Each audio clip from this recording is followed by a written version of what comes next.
Hello, hello, hello. I'm sorry I'm late. I had some technical difficulties with StreamYards. I do apologize. And I just started my Raw play. So right now they had AJ Lee in the ring with Dolph Ziggler and Randy Orton was at ringside. Really not sure what happened because I literally just got in here. We had chicken difficulties and then I came in and had StreamYard's difficulties. So that's why I'm late. I do apologize. So I will just start with the live. I do record it, but I'm not going to restart it because some of you have already seen it. So maybe I will talk about the last match after the stream. Maybe. All right, let me get my other stuff set up. And I do apologize about the voice. It's a little better than it was yesterday, but not by much. But I'm here and I can speak, so I suppose that's always good. How is everybody tonight? Now we're on commercial, so yeah.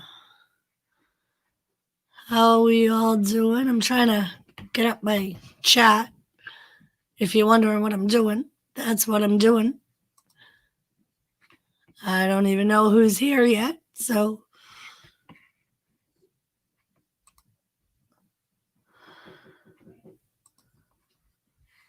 all right. So I did make it. At least I made it. Dreams, how are ya? I'm a little late. I was just saying I was having some difficulties, both chicken and StreamYard difficulties, but I'm here. It's a little better. It doesn't hurt. It's just the voice. I'm not sure if the voice is better tonight or worse. I feel like it's better, but I don't know. You tell me. Is the voice better or is it worse?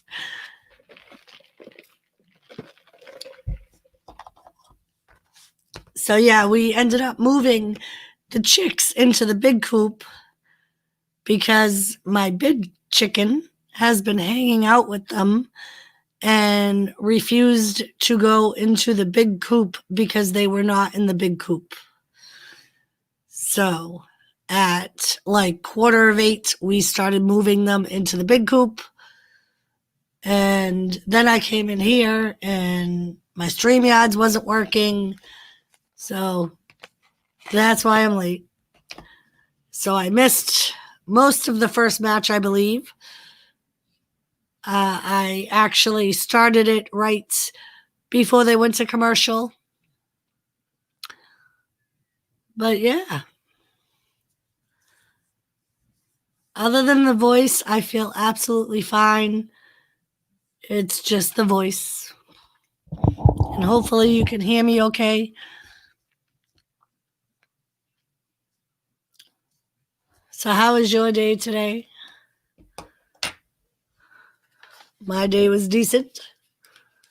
So we have a NXT commercial for this Wednesday. This Wednesday's the Fatal 4-Way for the NXT Championship. I'm sorry, and it's actually tomorrow. It's not even Wednesday. It's a special Tuesday broadcast. All right. So apparently I didn't miss any of the match. It just started. So we have Dolph Ziggler and Keith Lee in the ring. And Dolph kind of tried going low on Keith Lee and taking him out at the knees, and that didn't work too well for him. So apparently at the beginning, before the commercial, Dolph Ziggler ended up attacking Keith Lee when he was distracted with Randy Orton. And I'm assuming that's how this match started. I don't know if that's how this match, like if it was a spontaneous match. Like I said, I really didn't see that part, but. And once again, Dolph Ziggler goes at Keith Lee's legs, trying to take him out at the knees again. And I don't know what Dolph is thinking. Keith Lee's a pretty big guy. I don't know if he really expects to be able to take Keith down just by taking out one of his knees, but especially if he's not like kicking his knee or something, he's definitely not going to pick the man up. So how are you, Dreams? And we have Keith Lee that picks up Dolph Ziggler.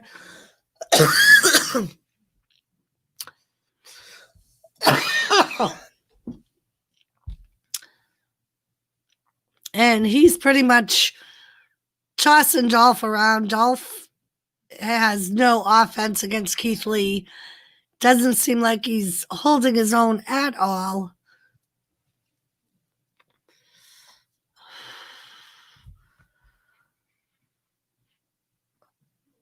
Nice.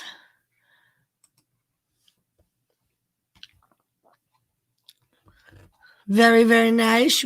Did a walk. All right, and they are locking up again. And again, thank you, love. I know Jimmy said to me, you should really share out your streams on Twitter and stuff like that. And I'm like, I never think of it. But thank you for sharing it. And Dolph finally got Keith Lee down with the neck breaker, but he really didn't get much out of it. Hey, Renzo, how are you? Right? Get these hands, Renzo. So he's got Keith Lee in kind of a headlock sleeper hold type of thing. He doesn't really have his hands locked, so it's not. Now he's got him in a sleeper hold, but earlier he did not have him in a sleeper hold. His hands weren't locked.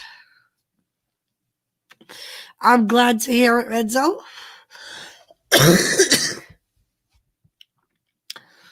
All right. So we got Dolph with Keith Lee still in a sleeper hold. Dolph is on his back now. And Keith Lee is making his way back up to his feet. As soon as he gets into a standing position, Dolph is going to lose his leverage. And if you see that big old scrape bruise thing that's on Dolph's rib area, that looks like it was kind of painful. And Lee just threw Dolph Ziggler right across the ring, through the air.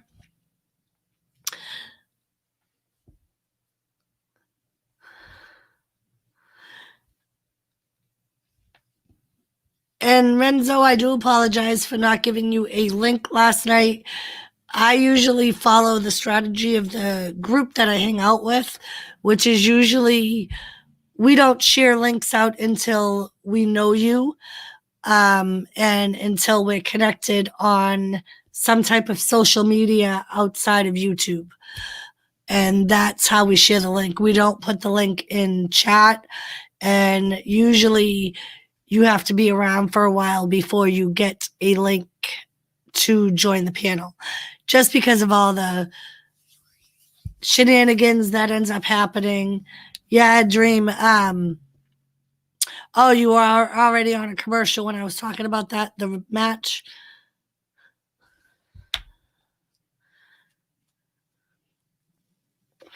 So hopefully you did not take offense to that, but that's just kind of the policy that I was taught with the people that I hang out with. And it sounded like a good policy to me, and it kind of just limits the drama.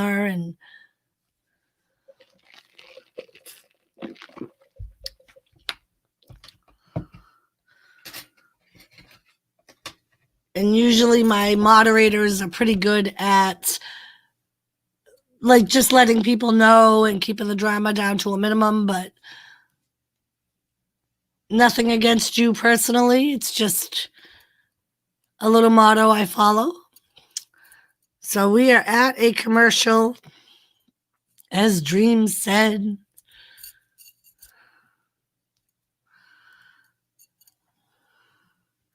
I'm glad your day was well, and Renzo.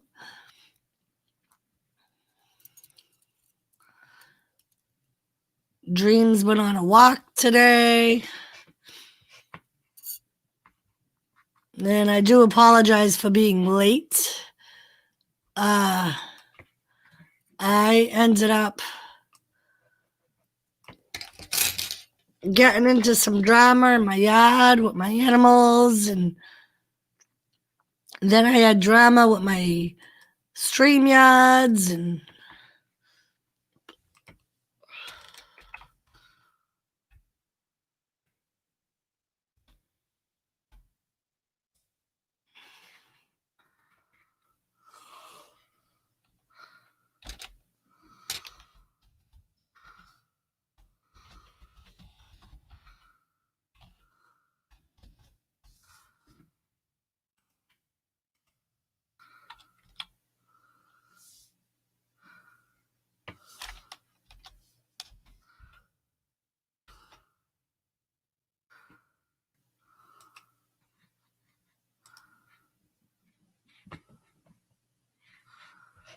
I am just sharing some stuff out.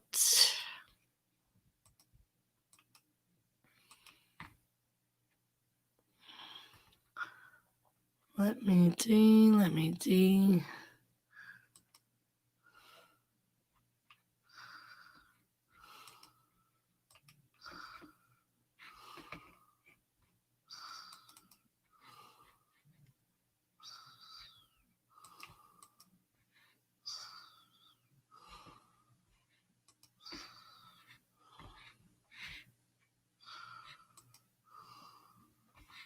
So we are back, and Keith Lee is still kind of working hard on Dolph, but he does seem to be losing a little bit of steam.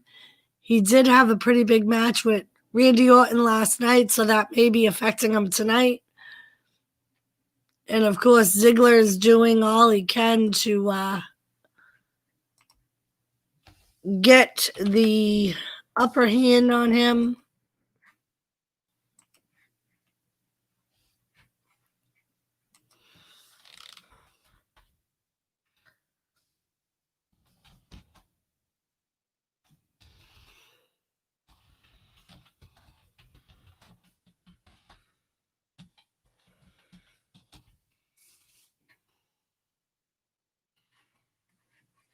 All right.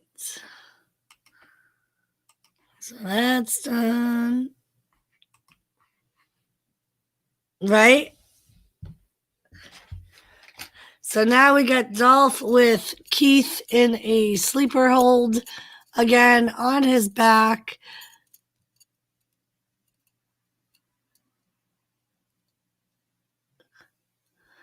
And that did not last too long. Keith Lee was pretty much able to just shrug him off his shoulder, gave him a big hit to the face and another one. I thought Dolph was going to go for a super kick, and now Dolph is gone with a third hit from Keith Lee. Ooh, he looked like he landed bad. Almost looked like he tried to stop his landing with his arm. Good way to break an arm. And a big slam by Keith Lee.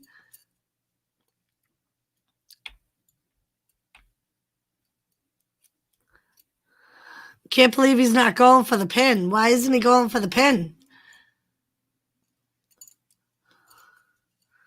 What is he thinking? I don't know, people. I don't know what he was thinking. And Dolph just hit a zigzag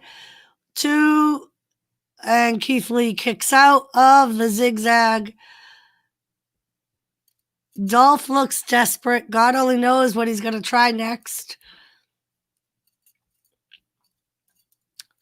All right, maybe a super kick.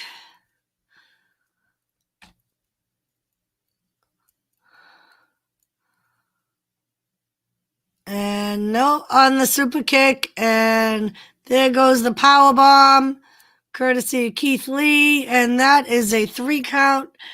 Keith Lee gets the pin off of a power slam. Yes, Dreams, that fall did look like it went bad. Like I said, it almost looked like Dolph tried to catch himself. The super kick didn't work. Doesn't look like anything went right for Dolph Ziggler tonight. And now we are going to bask in the glory of Keith Lee.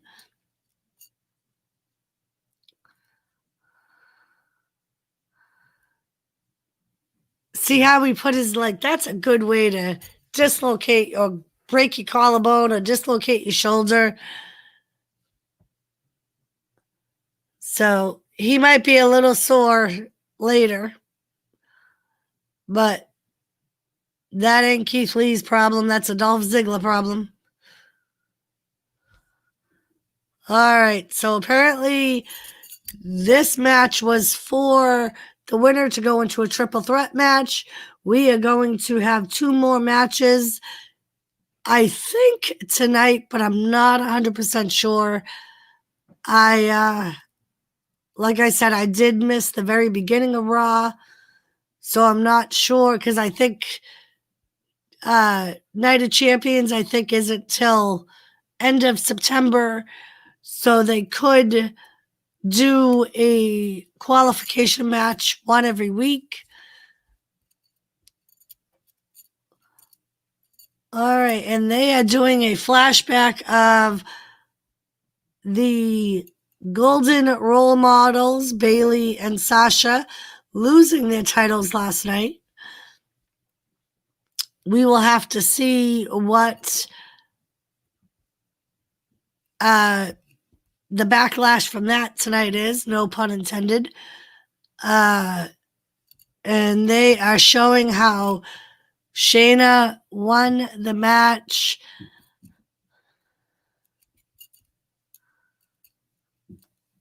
And as you can see, Sasha did not look happy. I believe it was Bayley that ended up tapping out.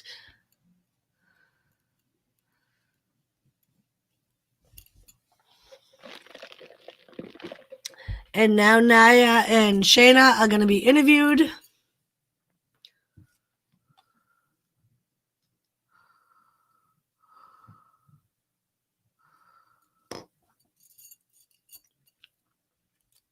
And of course, Nia is taking all the credit that it was her idea and she's the one that came up with the offense. And Shayna's saying, no, I told you to follow my lead.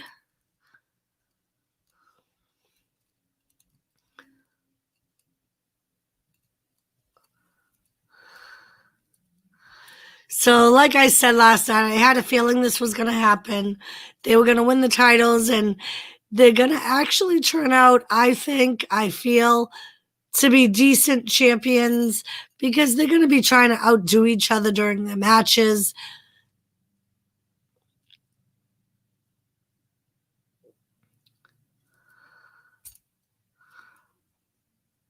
Uh-oh.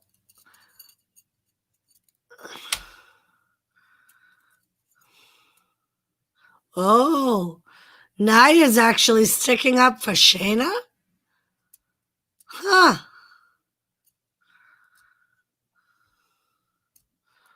Wow. Did you see that? So, yeah, I could see a Cesaro Sheamus type of tag team coming out of these two where they almost begrudgingly actually start getting along when they see how good they are. If you remember when Mick Foley paired Cesaro and Sheamus together, they did not want to team together, and they were very good despite their own abilities or their own wants. just by trying to outdo each other, but they ended up seeing the light and seeing how they were an actual good tag team, and it worked well for them for a long time. They were a very good tag team. They were tag team champions a few times. So that's how I just see this working out. You may have a different opinion. You may feel like, no, they're not going to get along. No, they're not going to stay champions for long. And we will just have to see who is right. I don't know if I would be willing to put money on it with Vince McMahon at the table of the writers, because you never know what that crazy old man gonna do. But I probably shouldn't be calling him a crazy old man, because I just shared this on Twitter. My luck, one of them clicked the link and they're watching in the background. They're probably like, who the fuck is this bitch? Who's she calling crazy? And if my voice does not keep up, Dreams, later in the show, I may take up your offer of coming up and helping me. I will see how long it lasts. I don't want to end up with no voice. So if it does end up getting a little raspier, I may have you come up and just help me out. I'm here multitasking. I'm trying to help someone get a stream going. You're such a nice person, Dream. It was funny. I said that to Jimmy. When my StreamYards would have come up, he's outside. And I said to him, I might need your help. My StreamYards won't come up. And he told me a little trick that he knows that some people have gotten away with. He was like, try that. And if that doesn't work, then let me know. And that ended up working. So that is how I was able to start the stream. And they're going to show a Domino's commercial. Good thing I already ate. Made some dinner. We had some chicken and rice and golden corn.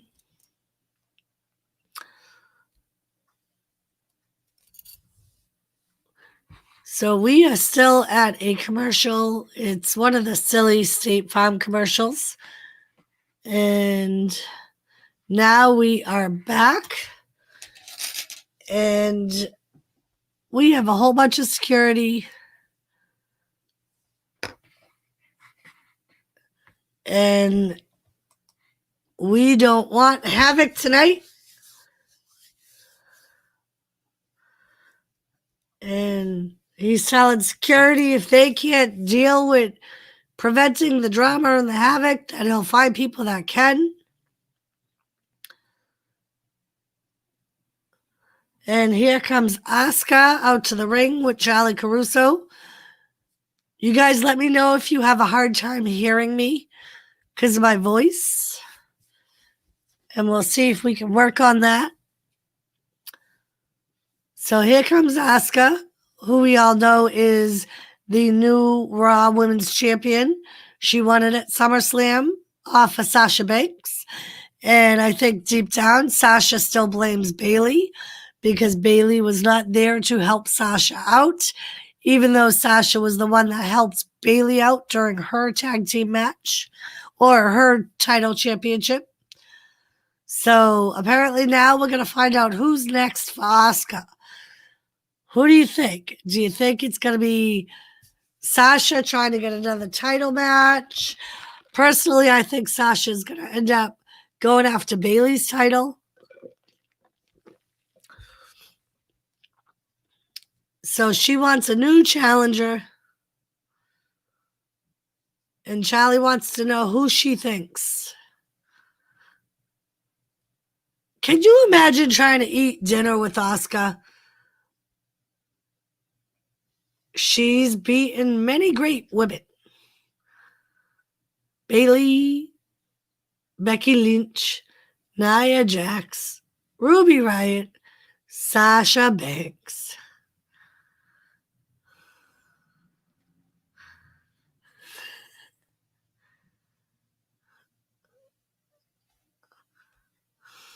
No one. Oh.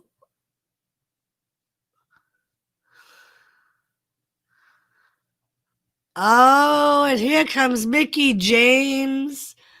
Is Mickey James ready for Asuka? What do you think? Mickey James ready for Asuka?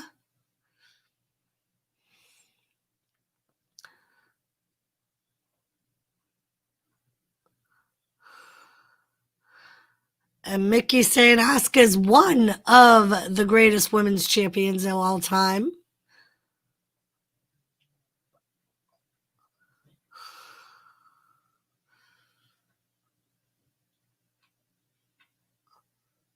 And she told Asuka she wanted her to be the first to know she's coming for her title. And here comes Natalya and her little sidekick there. I don't like this pair. I don't think they're well together. I don't think they really work. I don't know what you guys think, but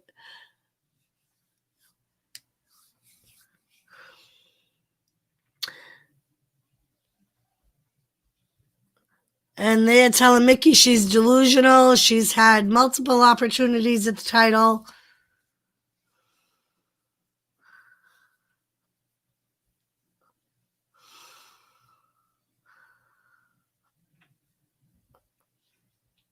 Oh.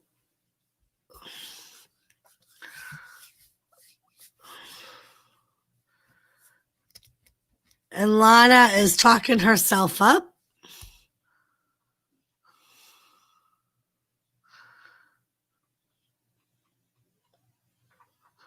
Oh.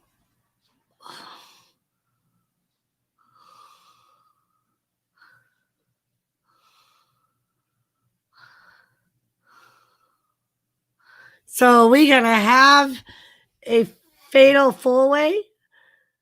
And of course, Lana and Natalya are going to attack them from behind. This is going to end up being a tag match, I think, not a fatal four-way. Maybe at some point it might be a fatal four-way, but right now I see it being a tag match, and we will have to see because I'm sure we're going to go to commercial. So we will have to see later, see if it turns out to be a tag match. So who do you think? Do you think they're going to end up having a triple threat qualifying match between Lana, Natalya, and Mickey? I don't know. I don't know if any of the three actually deserve to be in the title picture. Natalya maybe, but she really hasn't done much lately. She hasn't been, other than talking, she hasn't been on the shows. She hasn't been wrestling.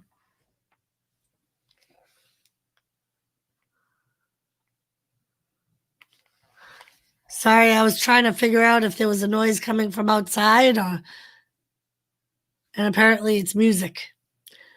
All right.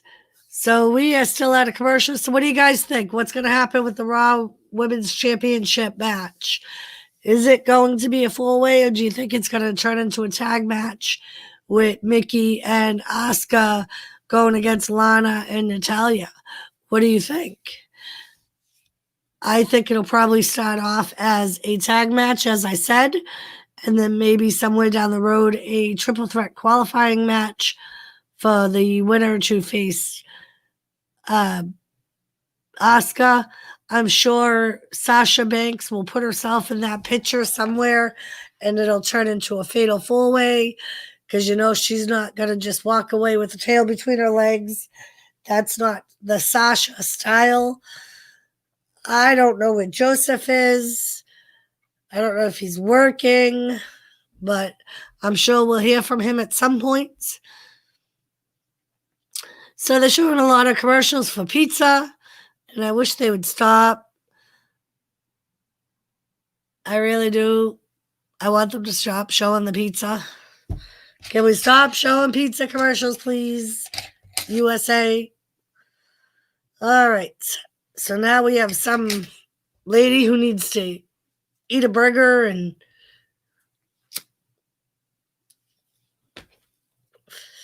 sorry. I'm just jealous.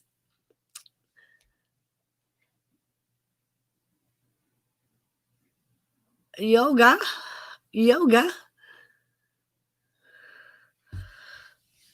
All right.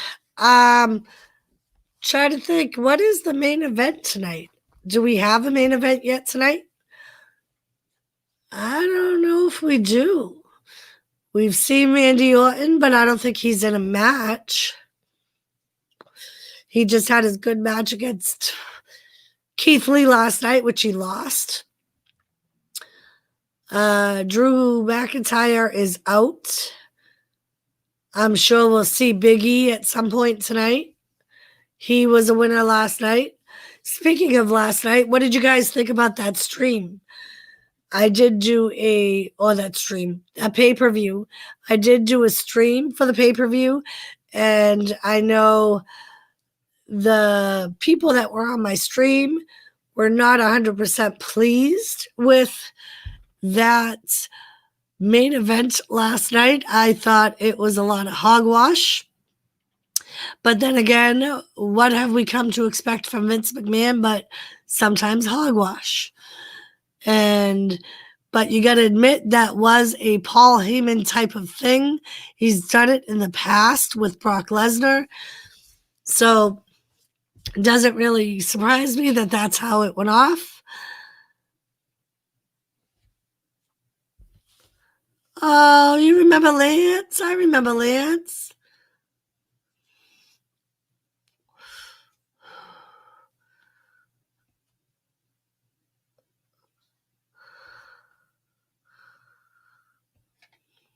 So Connor the Crusher, he was so cute. They do a good job with some of the pediatric cancer treatments. Wonder if Roman is going to be back out. I believe he's a Friday night SmackDown Dreams. I don't think he's on Raw. Yes, I know that was heartbreaking. Even though, hello, Anthony, how are you? Even though he went through a long treatment process and they were probably told to expect the worst, it still doesn't make it any better, especially when it's your child. And I know from interviews I've seen of some of the WWE family, he touched a lot of them, and they were just as devastated by his death. All right, and we got a little bit of the Raw Underground. Do you think they're going to just keep Bobby Lashley in Raw Underground? I highly doubt it. That's where he belongs. I think they should put Brock Lesnar there too if they're going to keep Brock in WWE, but they probably will not. And I still think that Raw Underground needs its own platform. I don't think it should be an afterthought of Raw. I think they should try to build it to be its own brand. If it's really something that they want to do, I say just do it. All right. Cedric Alexander.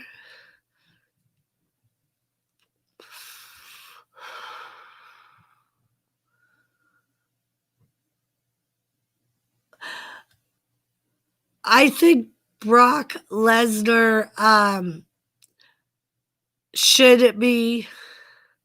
Oh, Dreams, how the hell do you always end up ahead of us? I don't know how you do it, Dreams. I think Brock Lesnar would be a good fit for Raw Underground. I don't know how well he would do training other guys.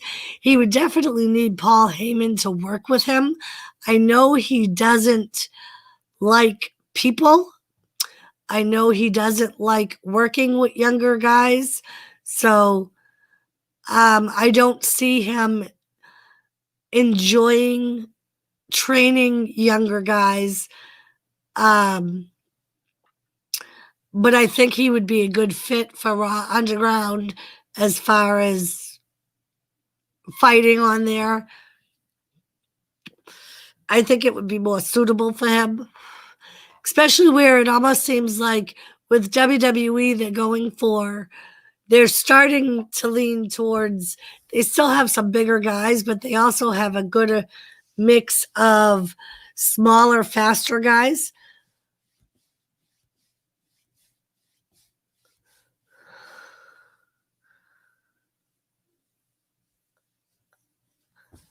Yeah, I think he would begrudgingly do it. Like I said, I don't think it would be something he would actually enjoy.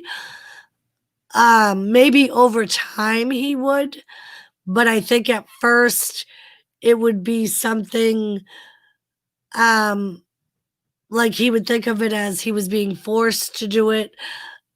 I think even if Paul Heyman picked someone that was an equal to him or right, I understand what you're saying, Anthony. I'm trying to answer the question. I still don't, even if Paul Heyman picked the guys, I don't think Brock Lesnar would like doing it. I think he would do it for the money. I think he would do it if Paul Heyman talked him into it, but he wouldn't like it, even if Paul Heyman picked the guys. Hello, Tampa Thug. How are you?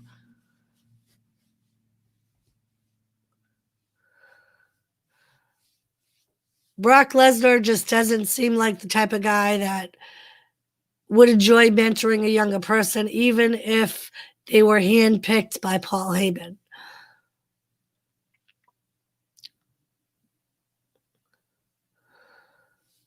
All right, so we have Lana and Mickie James in the ring.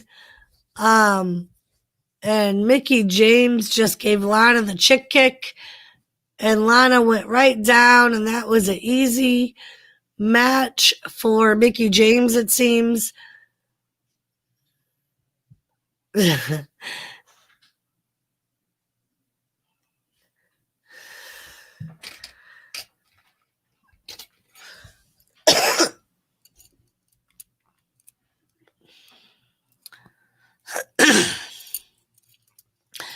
Right. And I agree. I don't, and that from interviews and things, documentaries that I've seen, Brock Lesnar hates being around other people. He does not like working with other people. When he goes to the shows in WWE, he stays in his locker room. He does not socialize with anyone. He doesn't talk to anyone. And that's why he is not a full-time guy with WWE, because he doesn't like being around them. That's why he handpicks. Right. And I've heard the same. I've heard he just doesn't, in general, like dealing with people, whether it be the public, coworkers, or what have you. He doesn't like it. I believe he does it. Why is Randy Orton coming out of Aleister Black's dressing room?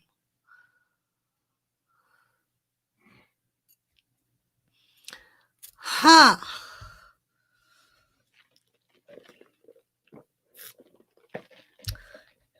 Do you think he was convincing Aleister Black to get involved in his match tonight?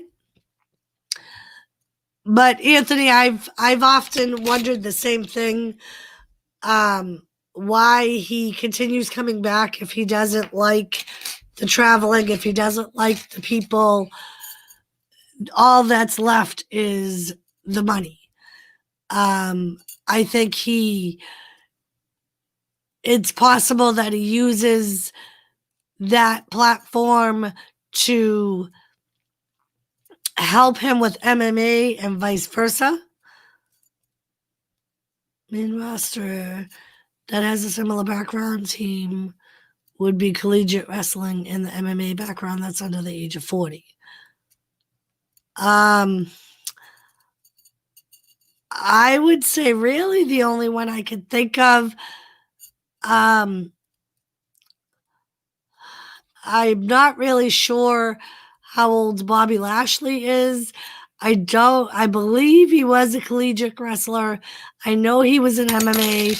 Other than that, the only other one I could think of is Matt Riddle, who has some MMA background. And then you have, okay, so Bobby's out. Then you have, what's his face from Undisputed Era? What the hell's his name? There's one of them that has a little bit of MMA and martial arts background. I don't know if he was a collegiate wrestler. Yes, Kyle O'Reilly. That's exactly who I'm talking about, Anthony. I don't know of too many of the other guys that have both collegiate and MMA backgrounds under the age of 40.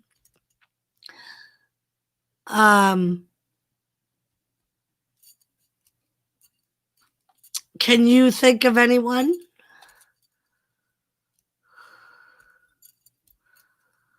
I'm really not sure if there would be someone that's currently in WWE. Maybe it's someone that's still in MMA that's thinking about coming to WWE.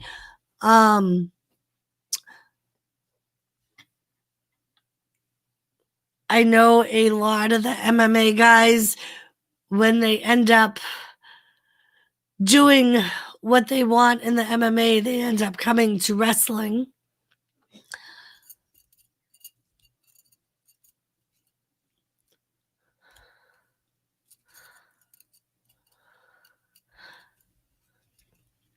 But that Chad Gable has the collegiate wrestling background. Right. Like I knew and I almost picked him, but I didn't because of the no MMA background. I knew he was a collegiate wrestler. Henry Cejudo. Toy contract in NXT, that would be my choice. Yeah, and I know he's one of them, I believe. I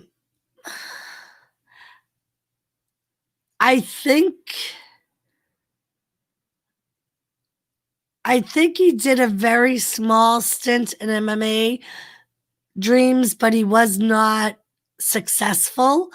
I don't think he won a match, so he didn't last very long in it. If I remember correctly. Yeah.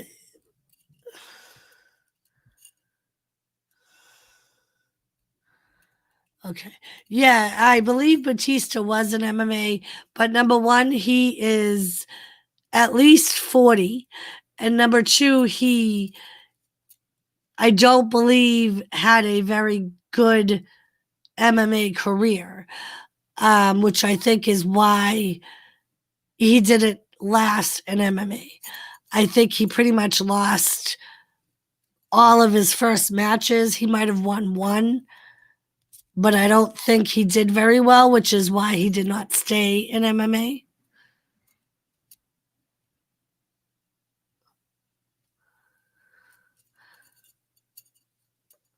So we have the Iconics. Okay. He burned his bridges in WWE too. Yeah. And I think like some of them end up not liking the travel. Like I've heard a lot of the same things about Batista that I heard about Brock Lesnar, about him really not liking the travel schedule. Um, I don't think he's as unfriendly with people as Brock Lesnar is, but I don't think he really enjoyed it. Maybe during his prime, he did. But as far as he got older, I don't think he liked the fans being around. And like, I think some of them think that they still deserve their privacy. And in some ways they do. But at the same time, if you're going to put yourself on a public platform and perform people, you have to expect people like fans to want your autograph and to want your pictures. And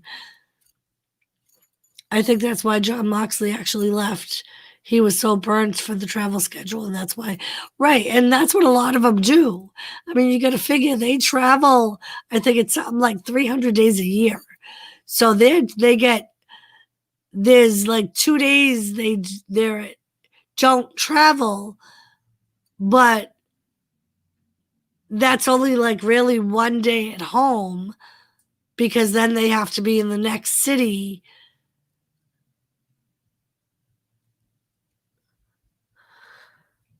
Yeah, like, and that's one of the drawbacks that I've heard a lot of them say to WWE is the travel schedule. You make the money, but you have no life. You're basically always on the road traveling from city to city. And if you get any time with your family, it's like one day. And now we know what Randy Orton was doing in Aleister Black's locker room. So Aleister Black is out here attacking Kevin Owens right before his match with Randy Orton for the qualifying match for the triple threat. So does this mean Aleister and Randy are looking forward, are working together?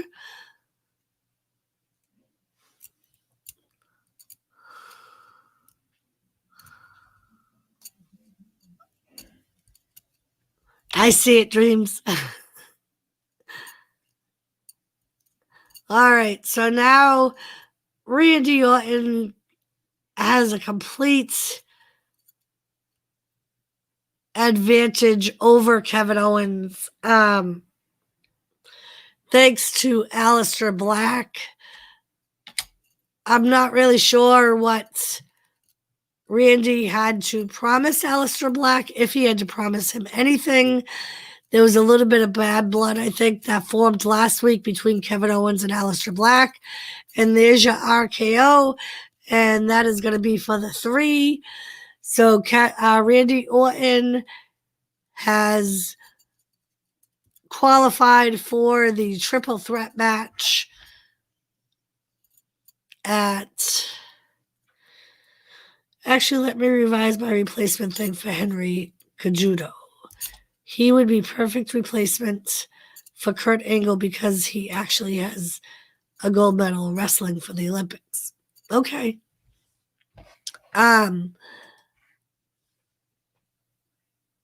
Yeah, I mean, I really can't think of anyone else that is currently in WWE that has the same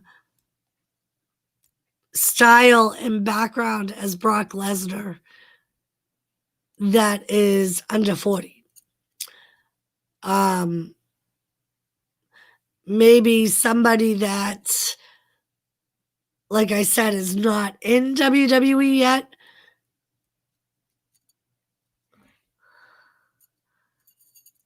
But I cannot think of anybody that's actually already there.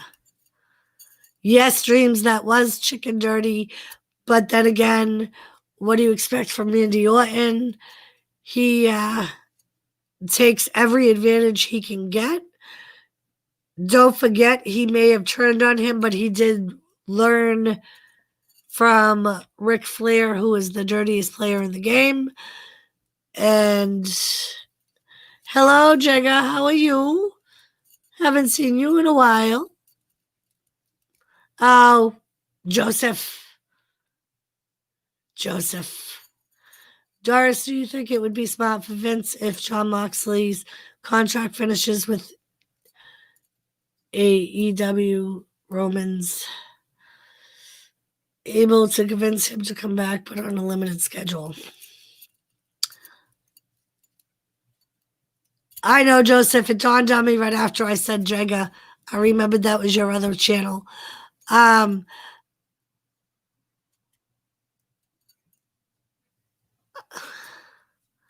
So here's Ray and his family.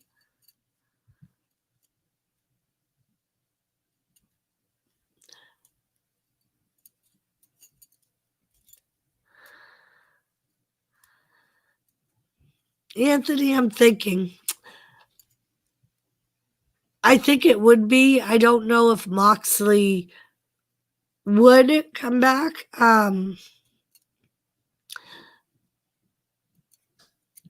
I don't know if Vince McMahon would, though. We all know he doesn't take kindly to when his guys go to his competition. Usually it takes a very long time for him to bring them back. So, and I think somewhere in Vince's twisted head or twisted mind, he could believe that I'm working on it, Anthony. I'm answering the question. I don't think Vince would. Just because, or at least not right away. I think it would take a long time for Vince to get over Moxley going to AEW in the first place. We know that a lot of time he blacklists his superstars from WWE once they've left for competition. He sometimes will eventually re-sign them, but it's not something that he does right away. Almost like he wants them to wallow in their misery if it blows up in their face. Like he doesn't. That's the way I see it. I see Vince wanting to almost punish them for wanting to leave in the first place. And if he did, yeah, he is definitely petty. He has an ego the size of the state of Connecticut. And I think with some of the wrestlers, he's like a father to them. But if they turn on him in his mind, he tries to like show them the error of their ways by kind of either offering them a shitty ass contract when they want to come back, or making them wait to come back. Money is money to Vince. When he thinks he can make money on Moxley and he thinks he will benefit more than he would be interested, Reigns is a stooge and non-factor in the equation. Door is open. As we see with Wade Barrett right now. But, Anthony, number one, Wade Barrett didn't leave WWE and go straight to NWA. He left WWE with an injury. And it's also been a few years since Wade Barrett left WWE. And I think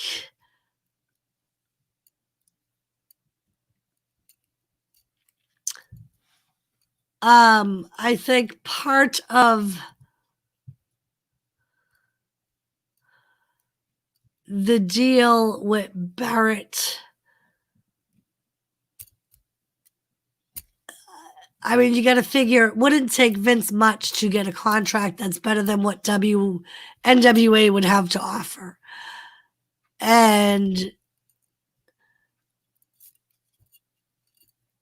But I think you are correct. In the long run, Vince would go for the money. Hello, Mr. Stokers. Thank you. Thank you.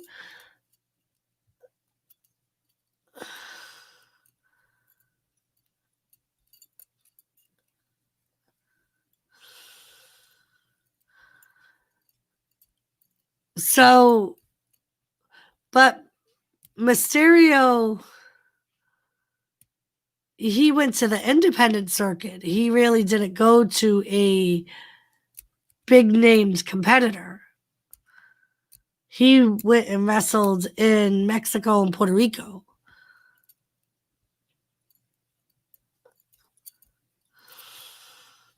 Oh, Squirrel's your buddy now, Joseph.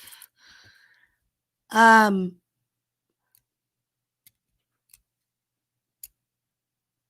Jericho, yes, I see Jericho, but I don't know if Vince McMahon would bring Jericho back now. I think Jericho has talked way too much trash about WWE.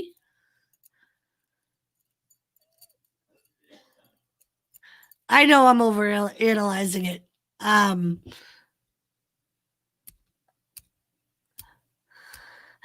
As far as Hall and Nash, I think Triple H had a big part of that. And yeah, I think in the long run, it would be Vince's pockets getting lined. You think so? I don't know. I mean, because although you're right, he did bring back Hogan again and again. Eric Bischoff, yes, I'm very surprised that he brought back Eric Bischoff at all. So, all right, you're correct, Tony. You are correct. I think in the long run, Tony's right. And in the end, that Vince will do anything for money.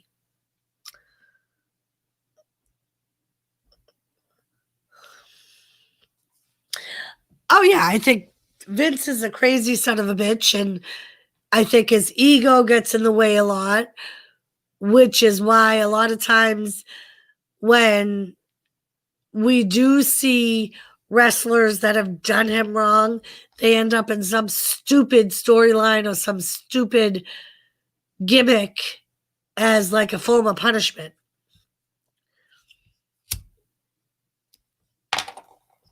Yeah, like Medusa, he brought back.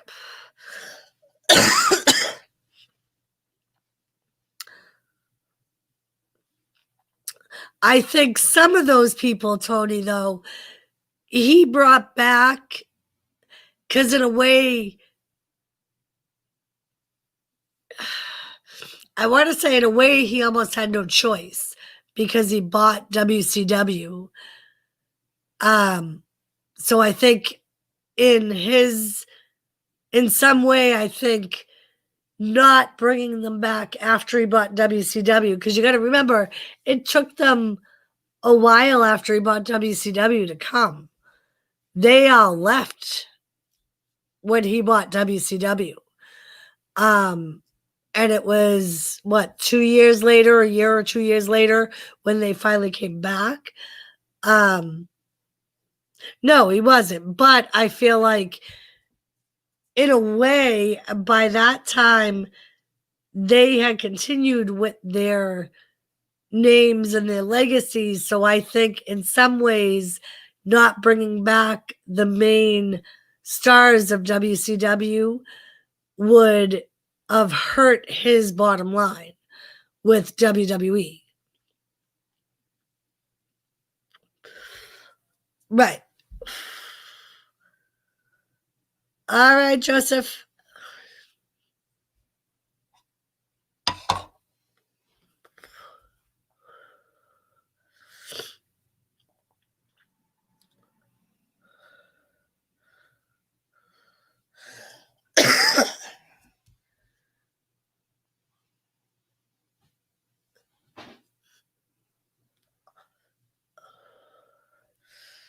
Bobby Lashley's running his mouth.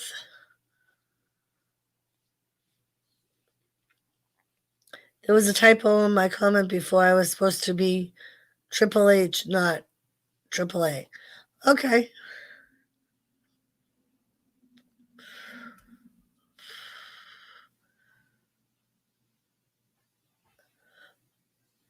I think so,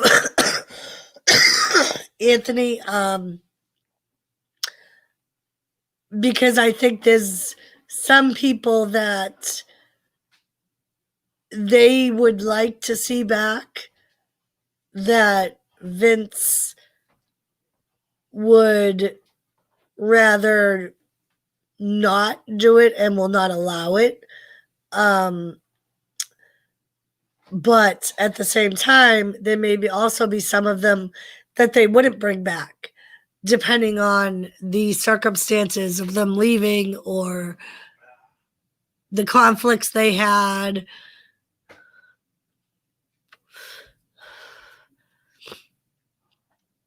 Because you got to remember too, Jericho also had a lot of backstage heat with a lot of their other talent.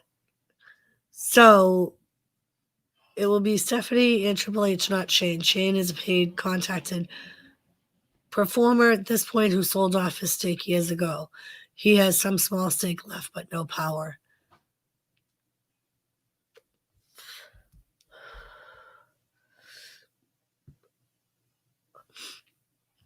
Yeah, I think the same thing, Squirrel. Like, I think it would pretty much be Stephanie and Triple H running it.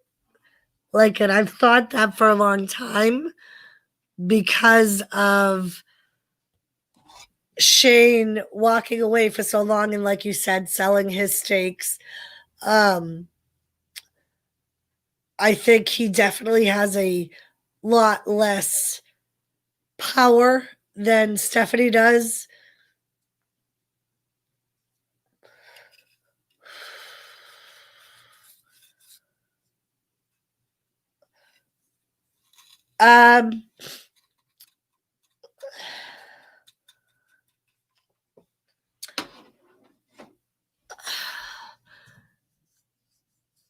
I would think it would depend on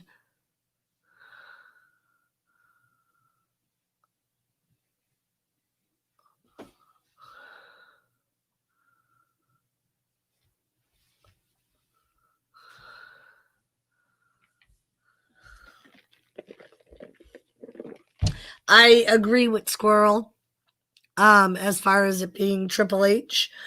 I think Triple H has more experience from seeing it from both sides as the performer and as the creative aspect. I believe he also was involved in the creative aspect a lot more than Stephanie was, even when he was wrestling. And I think in general, he knows a lot more about the ins and outs of the business. I know Stephanie knows a lot, but she was never a full time wrestler. So I think he has that advantage over her. Okay, Squirrel.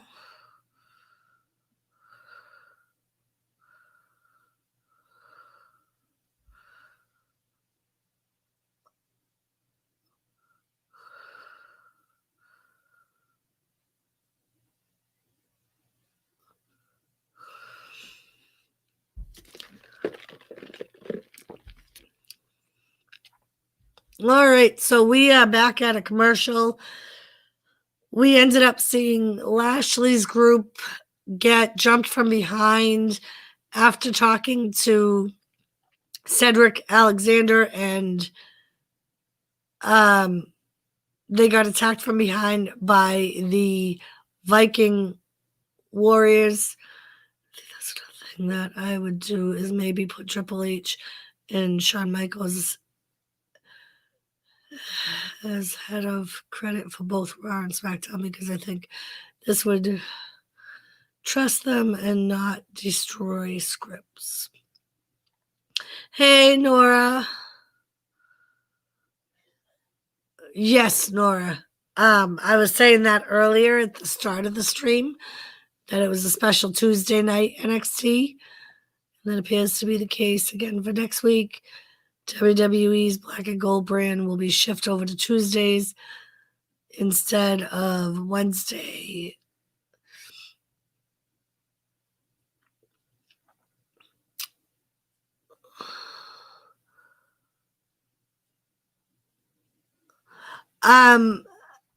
Yeah, Anthony, I think Vince trusts them too, but I don't think that would completely take out the option of him tearing up the scripts. I think he would still somehow want the final say of the storylines until he officially steps down. All right, so we have Lashley in the ring with Eric, and they are pretty much just beating the crap out of each other. Nora.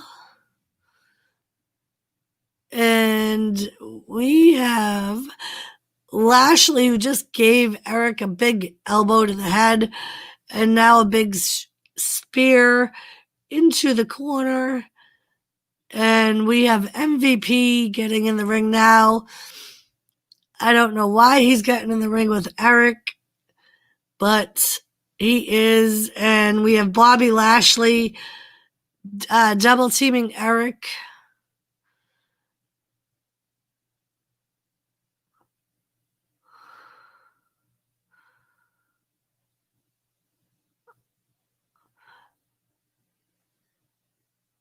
What do you mean? What's my opinion?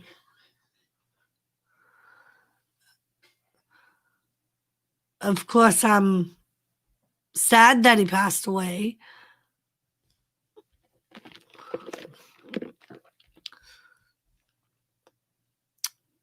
So we now have Eric and Shelton in the ring, and now Ibar's coming in. Shelton got a big knee to the head from Eric, and Ibar is giving him some big hits to the head.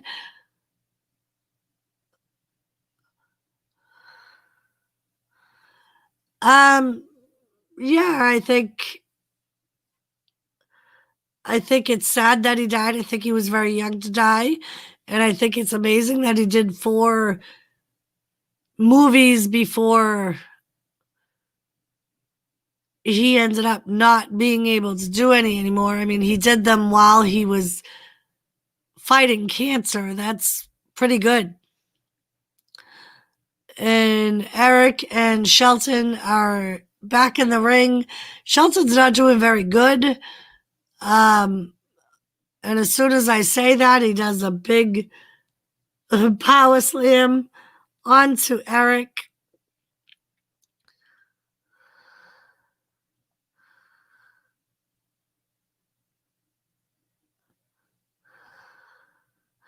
And now we have MVP and Cedric Alexander in the ring.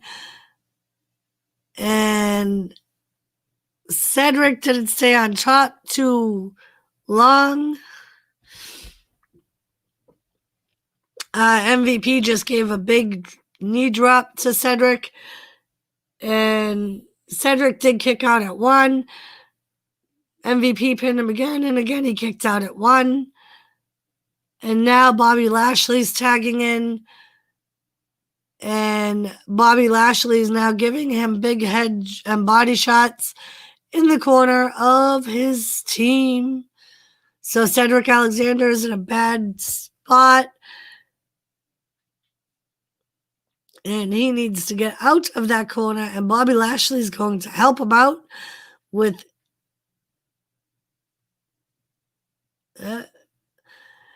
looked like he was going to go for the cover, and then kind of just was like, yeah, no, I don't want to. And he just tagged Shelton Benjamin back in. So now we have Shelton Benjamin and Cedric Alexander. And big toss by Benjamin. Shane, how are you? And we had another pin attempt, and Cedric kicked out at 2. And Shelton gives him another back body drop.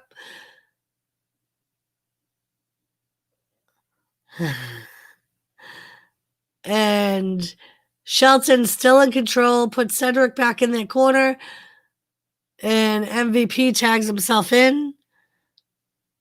Good to see you too, Shane. And MVP just gave Cedric a big kick, running kick to the face. And 1, 2, and Cedric Alexander kicks out again. How are you tonight, Shane? Or Shane Dog. Shane Dog. And MVP's just kind of playing with Cedric Alexander, rubbing his face in the mat. Cedric kind of pushes himself off, and MVP's able to get control of him again with some big forearms. I sense a F you autocorrect video in the making. Hey, squirrel.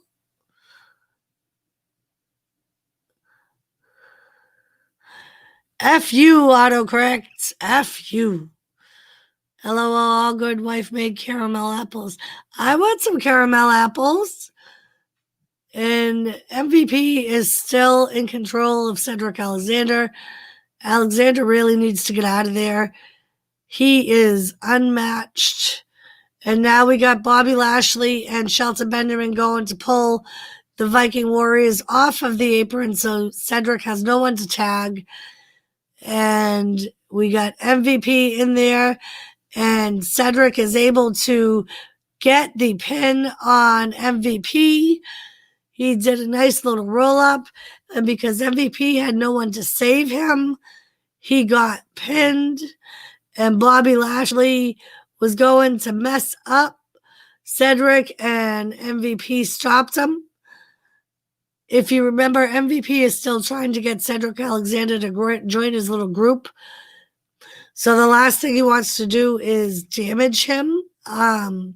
He's still trying to be nice and convince him to join.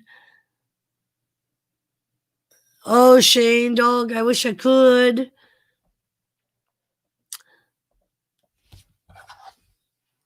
All right, so Cedric Alexander got the pin on MVP, and they are kind of applauding him.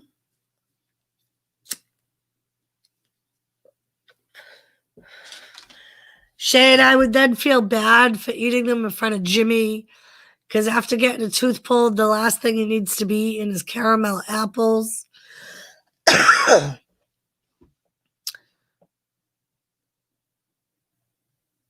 Oh, and we got Titus O'Neil on Raw Underground tonight. That ought to be interesting. Never really saw a serious fighting side of Titus O'Neil. Hi, Bubbies. Hi, Bubbies. Yes, he is. He's tired, but he feels fine. I heard you guys abused him a little bit last night.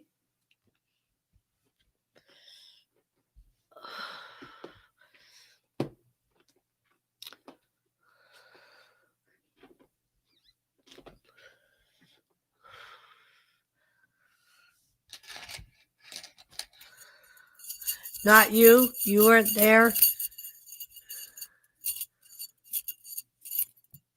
And we are at a commercial again. Hi, Bubbies. I know you don't like the smoky sticks. I know you don't like the smoky sticks.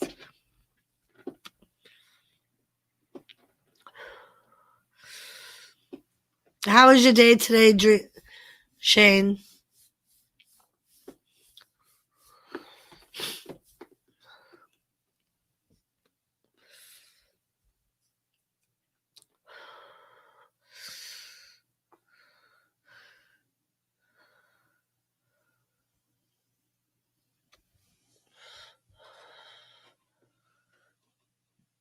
So how is everybody doing? Go fish. Hello, my friend. Hello, James. I had a good day, thanks. I did too. I have one more day at the prison. Tomorrow's my last day there.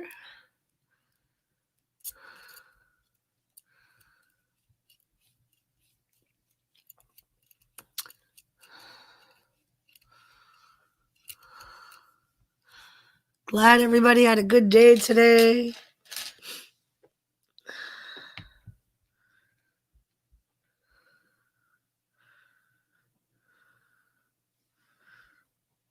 Brand new car for less than $900, Jimmy.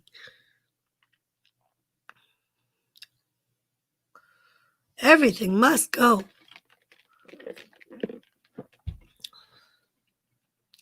Talking about the DoorDash commercial, by the way, or Deal Dash. Yeah, they tried to get me all ripped up last night. That's what he told me today, Shane. They tried to get him drunk. I know it's not hard to do. I walked my dog at the cemetery almost every day. Smoke a fatty. Very nice. If my dog wasn't so old, I'd probably attempt to walk her. She ends up very tired after a short walk, which is good because I am out of shape too and get very tired after short walks too, so it works out well. Jimmy C. and friends, hello. You still dreaming of homemade brownies I make? Hello, I hope you are doing well. And we have Cedric Alexander getting jumped in the back by MVP and his crew. So much for him, for them trying to get him to join. We have Apollo Crews and Ricochet coming out to save him. I watched them do that to Jimmy a month or so ago. Jimmy can put it away. Yes, Shane, he can. And like I said, it's never too hard to convince him to have another drink. Goldfish, how are you doing today?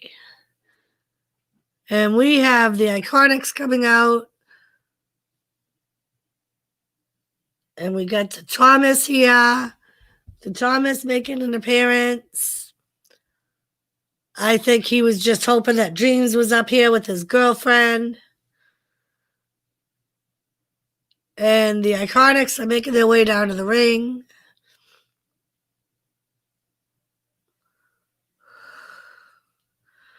Thank you, Goldfish.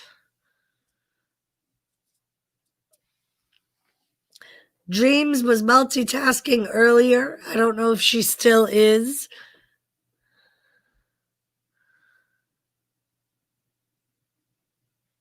So now the Iconics are finally in the ring. And here comes the Riot Squad. And apparently this is a tag team match.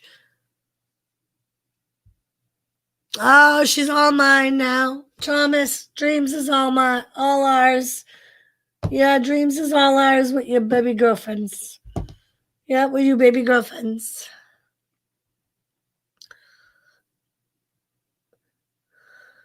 So Liv Morgan, Ruby Riott going against the Iconics.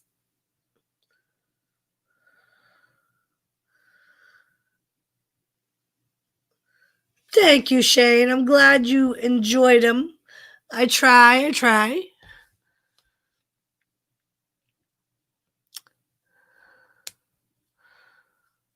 Yes, I truly love your streams. You're so nice and great people in the chat here.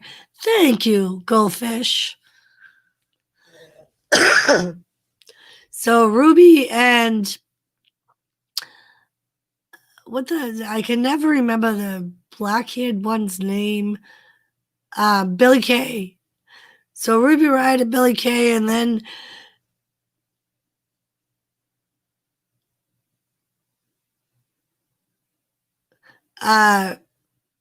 Billy Kay ended up tagging out. We call Ruby Riott Gonzo here. because of the green hair. I can see it. I can see it. She's kind of very goth with the black lipstick and the green hair. I can see her looking like Gonzo. She does kind of resemble Gonzo.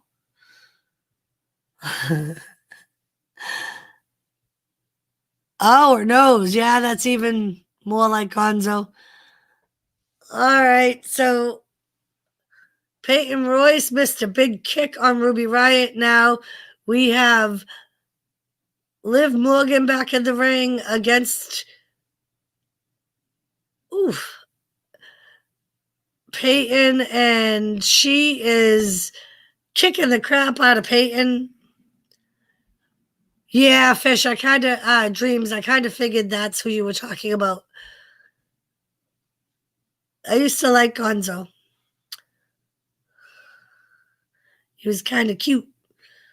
She got her fanny smacked. Yes, she did.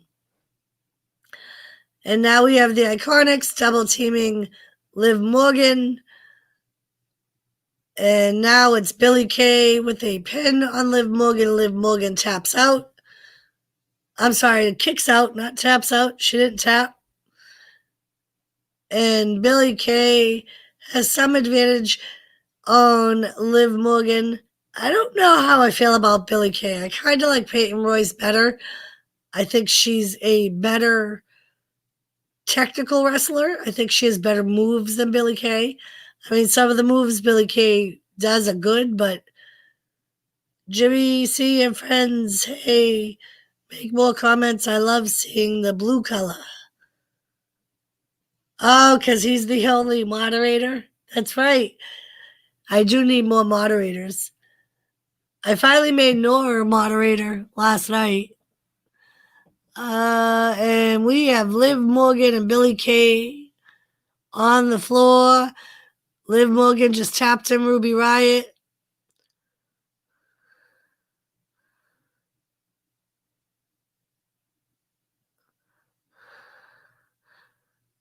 I know I should, as a matter of fact, I should probably. I was going to say I should make Dreams a moderator because she's always here. So, Dreams.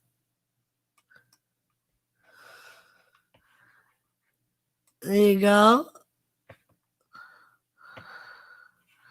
And Billie Kay has Ruby Riott rolled over. And Ruby Riott just got the pin on Billie Kay. She rolled her up nicely.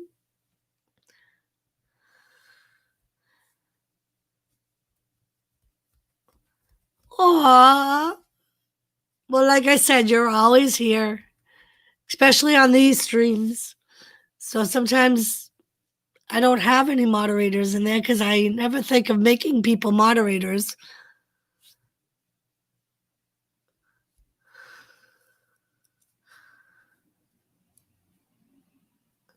And apparently the Riot Squad earned the right to compete for the tag team championships. Yes, they are having a temper tantrum, Dreams. They are not very happy at all.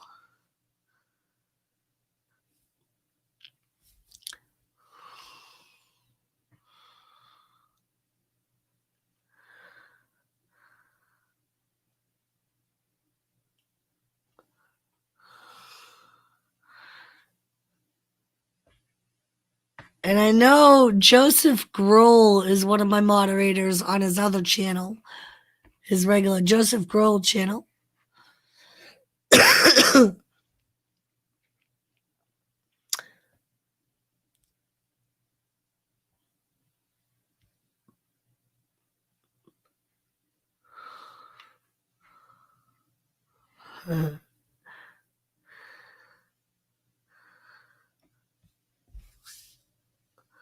Well, Dreams, I think compared to that guy, a lot of people are short.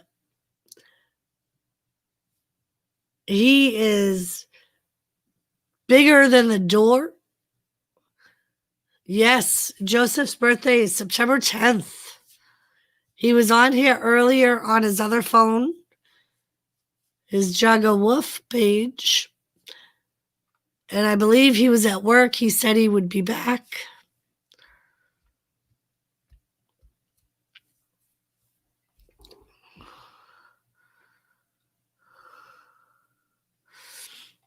Mine's in October too, Dreams. What day in October is yours?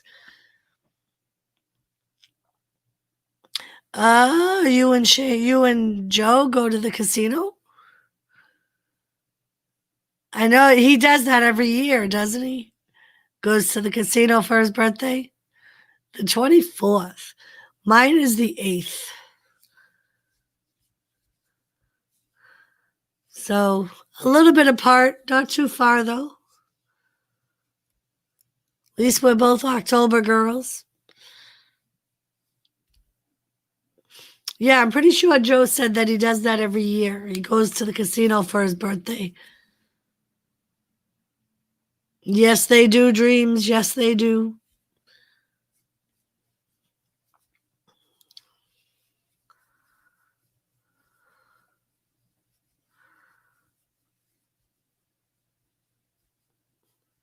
So we are still at a commercial.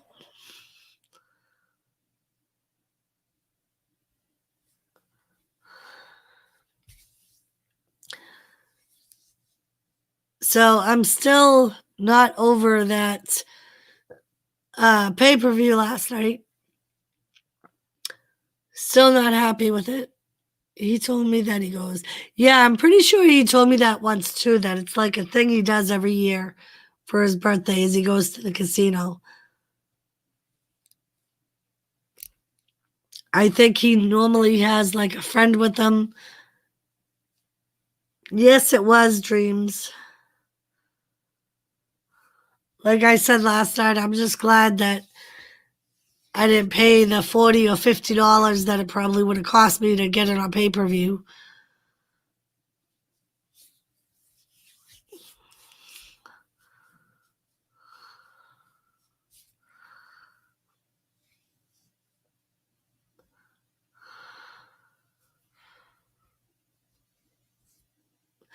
Shane Dreams also took a walk today. She did a walk with her walker. I thought that was good news. Getting up and moving around a little bit.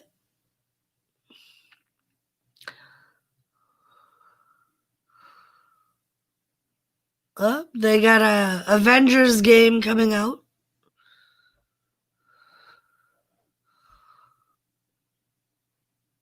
Arby's has a grilled steak cheese now. Prime rib cheese steak.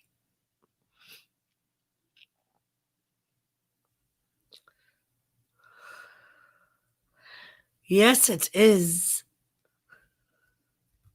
I thought the same when she told me. I was like, oh, that's good news. Glad to hear it. So just a reminder again, the NXT is on tomorrow night, not Wednesday night. It's also the same thing for next week because of the NHL playoffs, apparently. Yeah, Dreams, I knew walking was tough for you.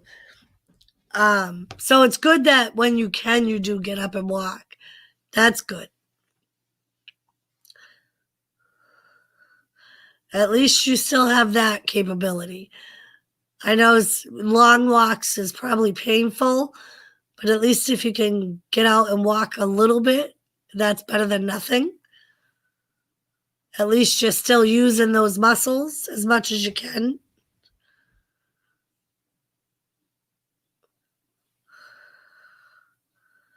So Dominic is going after Seth Rollins again. I try every other day. I love my walker. Very nice. Well, I'm glad you're able to do it that often, Dreams. And at least you have the motivation to try.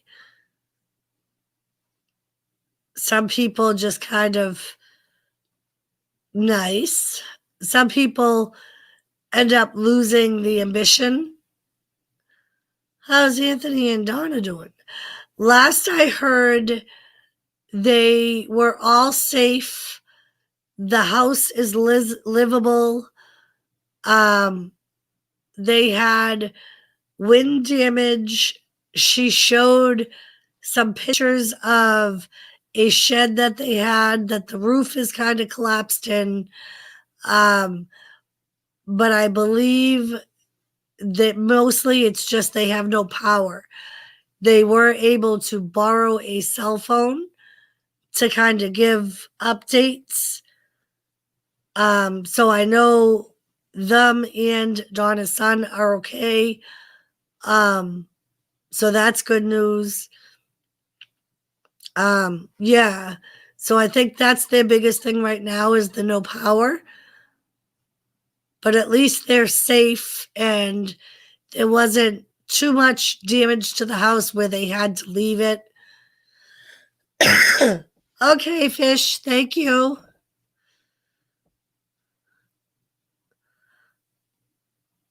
So that's good blessings. Yes, that's what I said, Shane. That's exactly what I thought. At least they were safe. They still had a home, and at least what is done is repairable. I think it might take time, but at least the house wasn't so destroyed that they can't be in it. And I believe they live in a family home. It's a home that's been in the Anthony's family for a long time. So, and I believe they all own a share of it. So I believe the way they're going to do it is everyone's going to pitch in a little bit to help with the any repairs that need to be done. So at least it won't all come out of Anthony and Donna. Yeah, so that's good. I mean, at least the damage was minimal compared to some others that I had seen, which is good.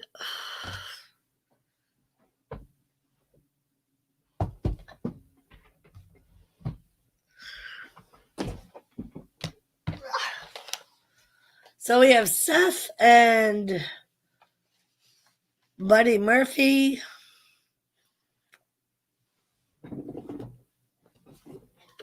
I was kind of bummed. I was hoping my new chair would come today. I bought a new chair last week, but they said it would be delivered today, but the person at the store had said she usually tells people to give it an extra day or two. So I'm hoping tomorrow. About Seth losing last night, you mean? I kind of expected it. He won the first match, and he blames Buddy, as we're about to find out.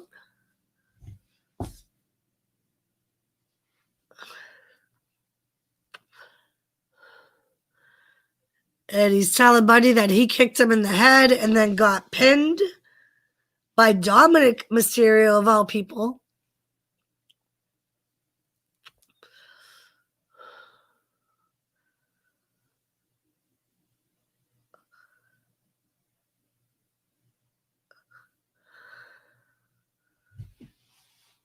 Uh-oh. So this is apparently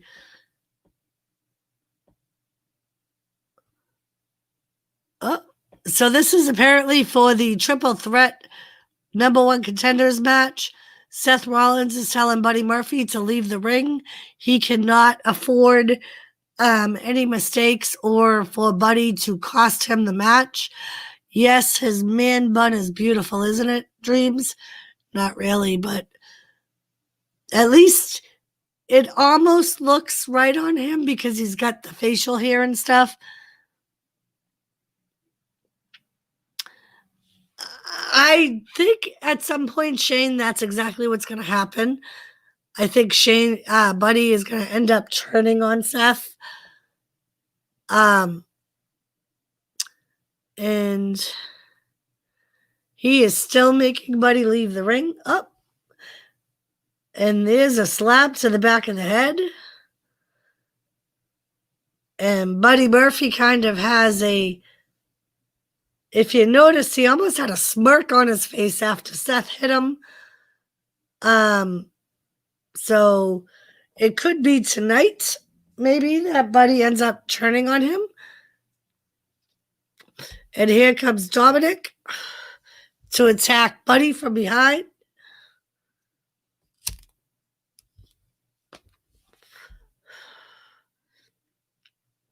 So, do you think Buddy ends up trying to attack Dominic and cost Seth the match inadvertently again? Or do you think he's going to go after Seth? I feel like he's going to inadvertently end up costing Seth the match tonight. And that is just going to put even more heat between them. And then they're going to end up getting into a rivalry. Seth Rollins with a big slam of Dominic's head to the ring announcer's table.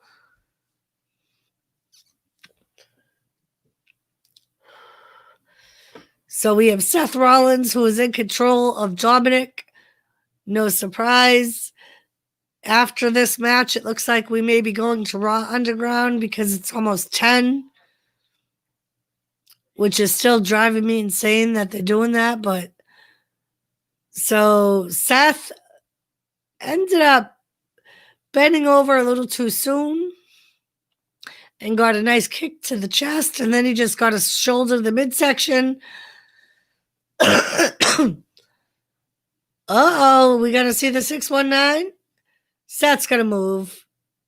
He moved. And he is going to drag Dominic on the outside of the ring. Not exactly where Dominic wants to be, but Dominic ends up getting the better of Seth by slamming him into the announcer's table. And he is going for a swanton bomb. And now we're at a commercial. But yeah, Shane, I see, like I said, I see Buddy Murphy turning on him too. I think it might take a little more heat. Nope, the 619 did not connect. So, but that Swanton Bomb connected.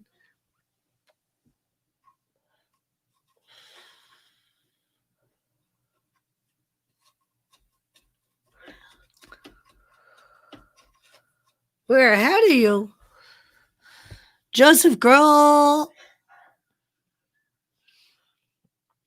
You got your right phone back, Joseph? Oh, so yeah, you are behind a little bit. Usually Dreams ends up ahead of us somehow. I don't know how. Joseph, too sweet to be sour.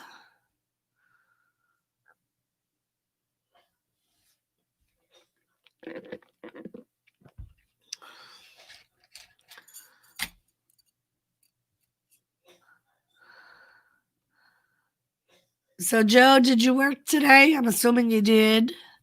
Tomorrow's your day off, right? Dave Larson, hello. How are you?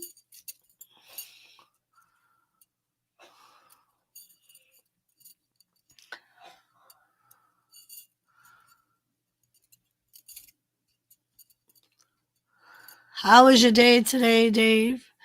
Soon to be birthday boy Joseph. Yes, we got 11 days or 10 days and 2 hours and 7 minutes.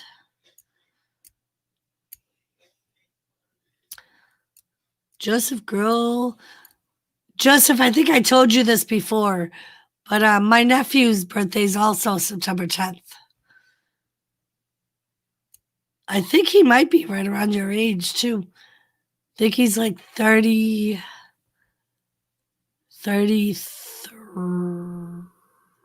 So Nick's 37. That makes Corey 30. So yeah, he would be 33 this year. Good day so far. Just finished making Italian beef sandwiches. Jesus, you had Italian beef sandwiches. Shane's got, no, not, was it Shane? Yeah, Shane's got caramel apples. Freaking Goldfish made brownies.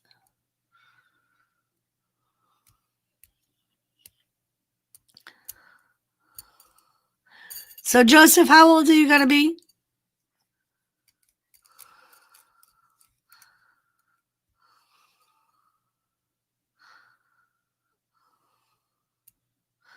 I saw the pic. That sandwich looks delicious. Hi, Missy. How are you? Joseph had meatloaf. I had chicken, Joe. I made some baked chicken with some rice and corn. All right, so we are back to the match. And Dominic is in a pin and kicks out at 2. Seth Rollins is back in control.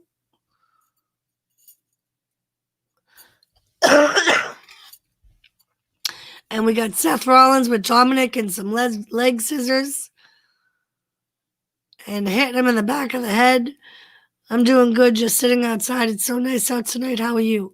I am doing good, Lissy. I had a good day today. Played with the chickens. I moved my babies into the big coop with the big one because she's been hanging out with them during the day. Hello, beautiful Lisa. And tonight she actually refused to go into the big coop because the babies were in the little coop. So we ended up having to move the babies from the little coop to the big coop so that she would go in the big coop. I think she was like, "Yep, nope. I've spent 2 weeks alone in the big coop. I'm not doing it no more." So yeah, it was kind of cute. My neighbor's little son helped me move him. He's so cute. He loves the chickens. We got Seth Rollins with Dominic, and he just slammed him down. Lisa, what did you have for dinner? Joseph, Shane and I were just saying that we could see Buddy turning on Seth.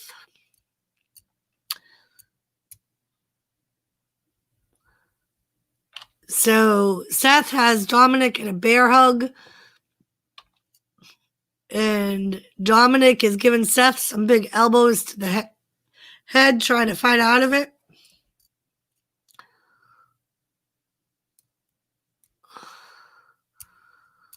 And Rollins goes face first into the top turnbuckle because Dominic moved.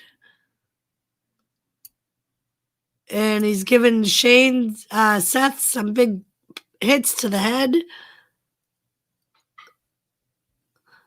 And now he is on the middle rope on top of Seth Rollins. And Seth Rollins is going to do... It looked like he was going to go for the buckle bomb. Would have been interested if he did.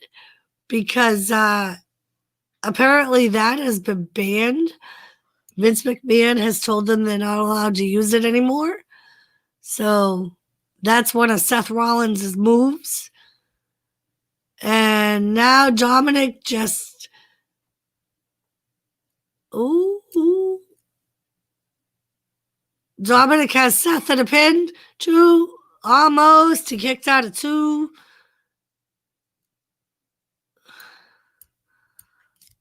Dominic seems to be getting a little bit better. I think the more experience he gets in the ring, the better off he'll be.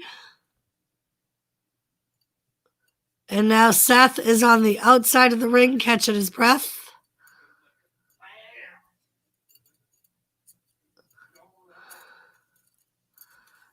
And he is going up to the top rope. And he did a nice splash onto Seth Rollins on the floor. And now we show the Mysterio family in the back watching the match.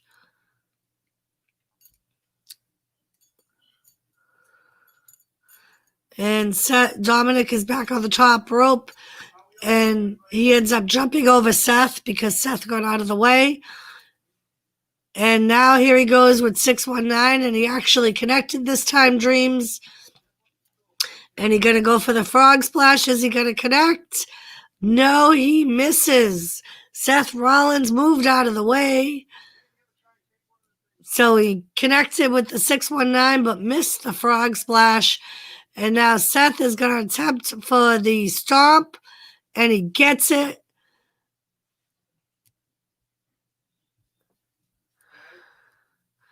And we have 1, 2, 3.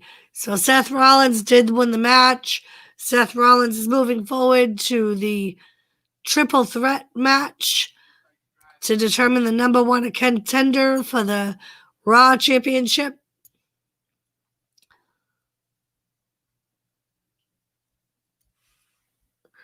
Joseph Grohl. So now we know it is Keith Lee, Randy Orton, and Seth Rollins in a winner faces Drew McIntyre Clash of Champions. I believe Clash of Champions is either beginning of October or end of September. And here goes Seth Rollins with another stomp to Dominic.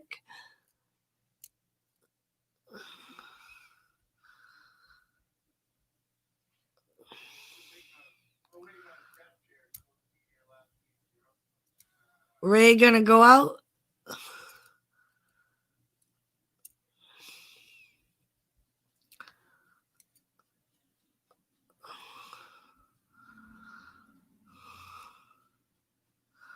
I think Dominic needs more time to get to that level.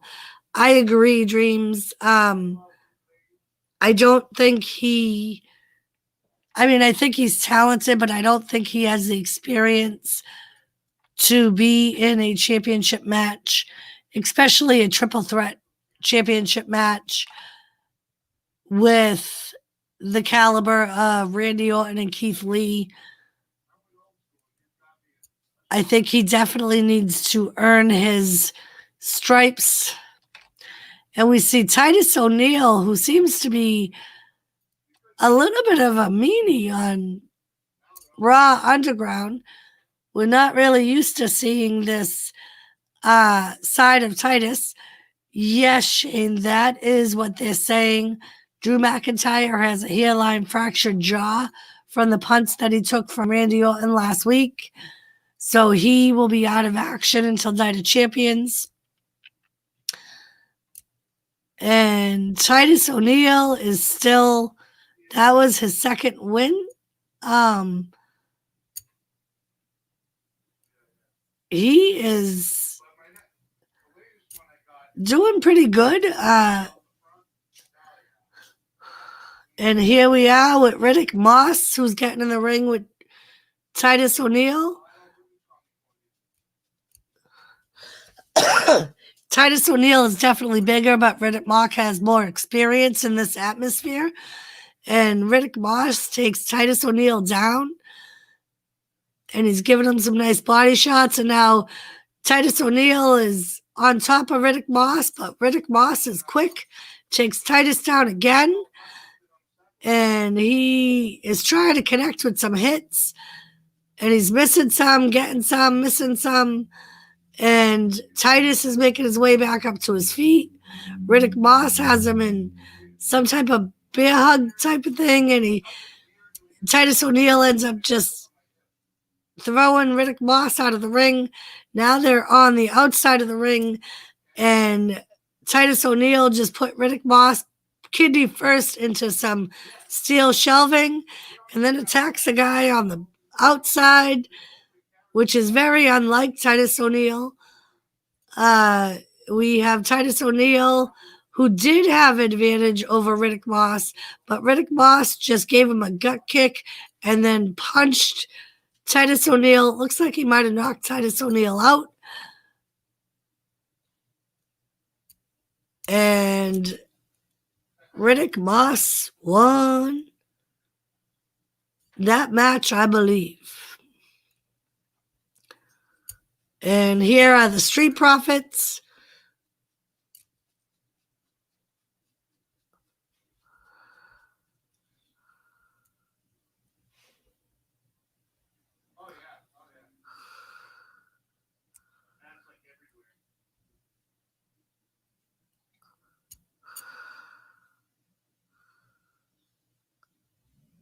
Oh.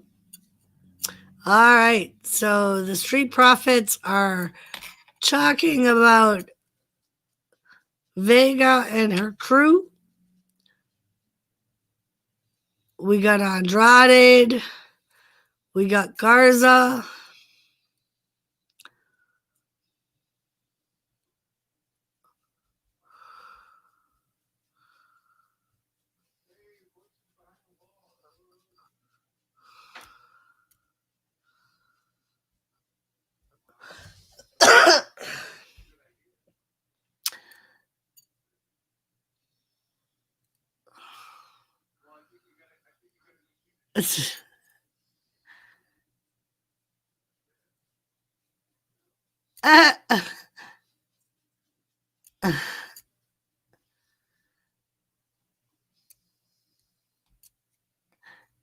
Zelina Vega is too short for the roller coaster, apparently.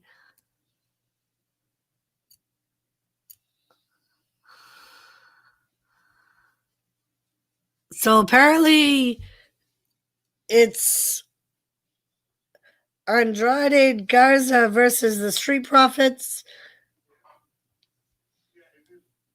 I think it's for the titles, but I'm not 100% sure.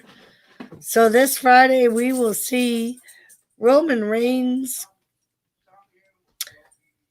and his new championship, the new Paul Heyman guy.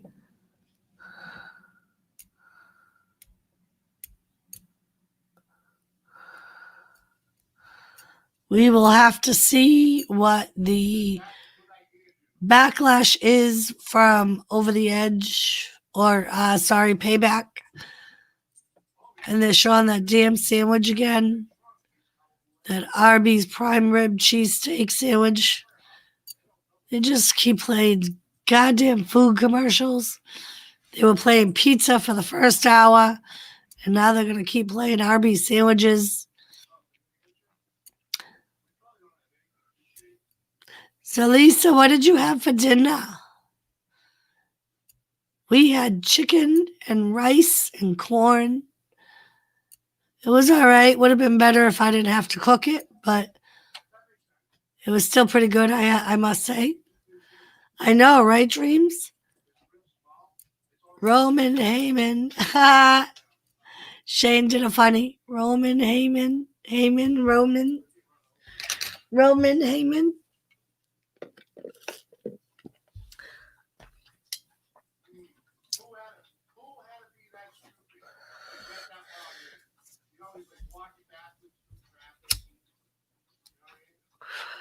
I finally got Jimmy to make the new perch for the chicken coop. I had to put him on a little guilt trip today. I did. And so at like 7 o'clock, that's when he went out to make it. So he got done making that, and that's when we moved the babies into the big coop. And then Red went right in there.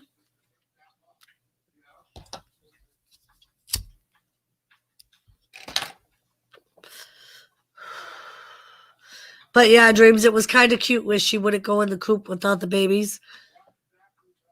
She went over there because usually like 7:15, 7:30, she starts making her way over there because it's starting to get dark. And then she realized that the babies were already closed into the small coop. Of course, I made them supper.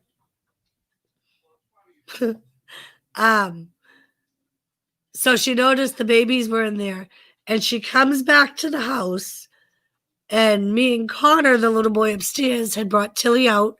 He likes, so this is our routine. The last time I take Tilly out for the night, he comes in the house with us, and he gives Tilly her last cookie. It's a nightly thing. He's 5. So we go back outside, and there's Red in front of my door on my porch. And he's like, why is Red over here? She should be in bed, because he knows as soon as it starts getting dark, Red goes to bed. And I said, oh, she was headed that way. So we're watching her, and she goes over to the baby's coop and goes on the steps in front of it. And she's just like looking at them, and then came back to the house and wouldn't go back. So I was like, oh, buddy, you know what she wants? So, yeah, it was pretty cute.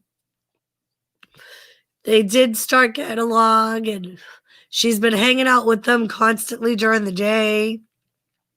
We were socializing them during the day because they're still a little bit smaller than her. So you're supposed to socialize them so they don't get attacked by the bigger chicken, because at some point she takes over like a motherly thing with them. And I think that's where she's at now.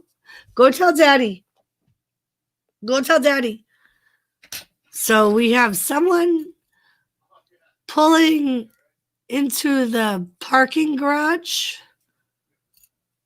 Oh. Atira Tazawa with his ninjas.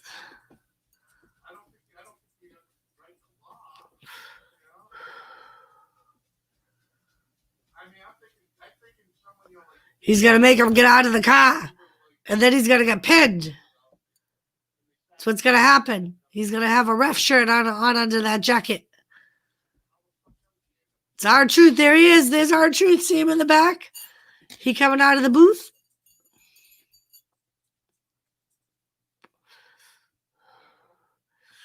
And it's here.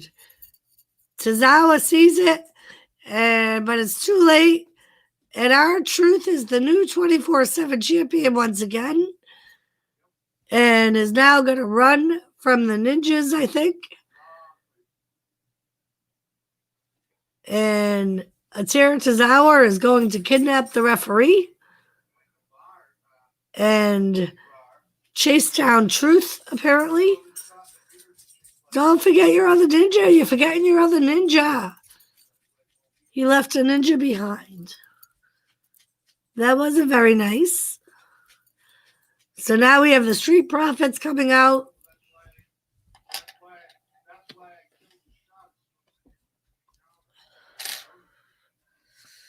So it's the Street Profits versus Andrade and Vega. I am not sure if it's a championship match. We will find out. We have all the different size solo cups falling from the rooftop. They want that wasn't a solo cup. Why are you going to hold up a cup and it not be a red solo cup? Can you afford $1.99 and go buy five freaking red solo cups, please? You're going to show a red cup on TV. Might as well be the correct cup. Christ, people. All right. So like I said, I'm not sure if this is for the titles.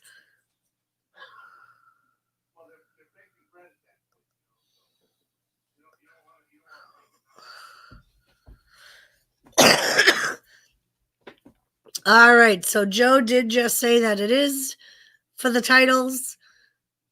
So it's a tag team title match. See, you got other people out there that went and bought the right cup.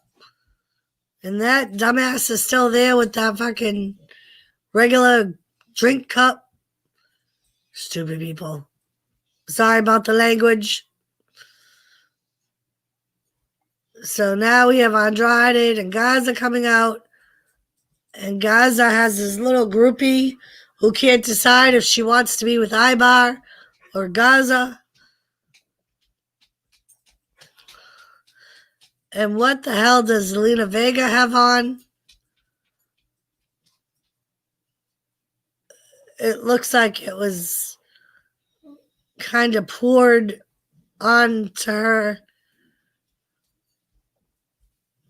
Maybe it's just that I'm jealous, but I don't like that. I'm sure the guys like it. I don't like it.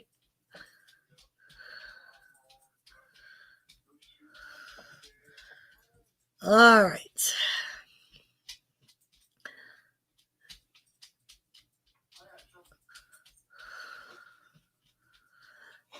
Let's see.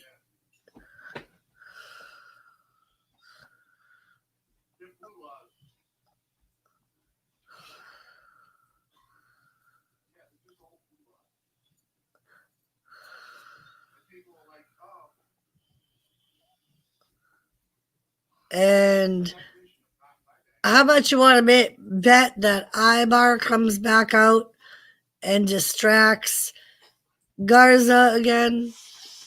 Go tell Daddy. Mama's busy. And we have all 4 guys fighting in the ring. Go tell Daddy. Go. Go. And now we have Garza and Andrade double teaming Dawkins. I'm sorry, that's not Dawkins. Montez Ford. And he's given some nice kicks. And Andrade gave him a nice elbow. And now he's got both Andrade and Vega on him again. Dream's already on another commercial. We got Montez Ford taking all 3 of them. Yeah, all 3 of them and slamming them down. And now we are at the same commercial that Dreams is on. Go. Go tell Daddy. Chili. Go bug Daddy. 2 nights a week she's going to bug Daddy. Think she can do it? No. In order for her to bug Daddy when I'm home, I have to be in bed. If I'm not in bed, she absolutely refuses to see Daddy. Because she's a mama's girl. Huh, Chili? She's a mama's girl.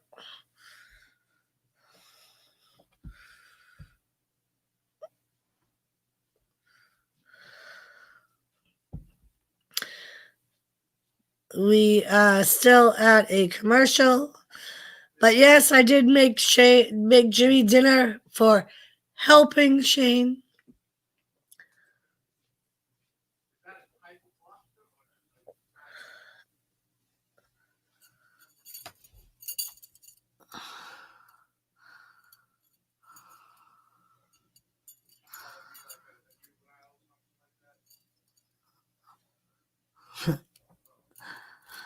More food commercials, Dreams.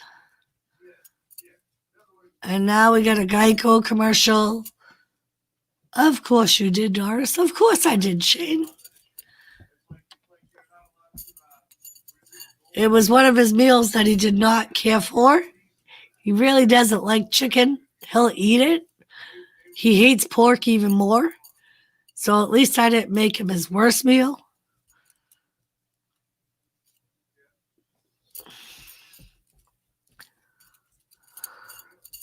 Always choose the one with antioxidant vitamin C. Why wouldn't you choose it? I don't know.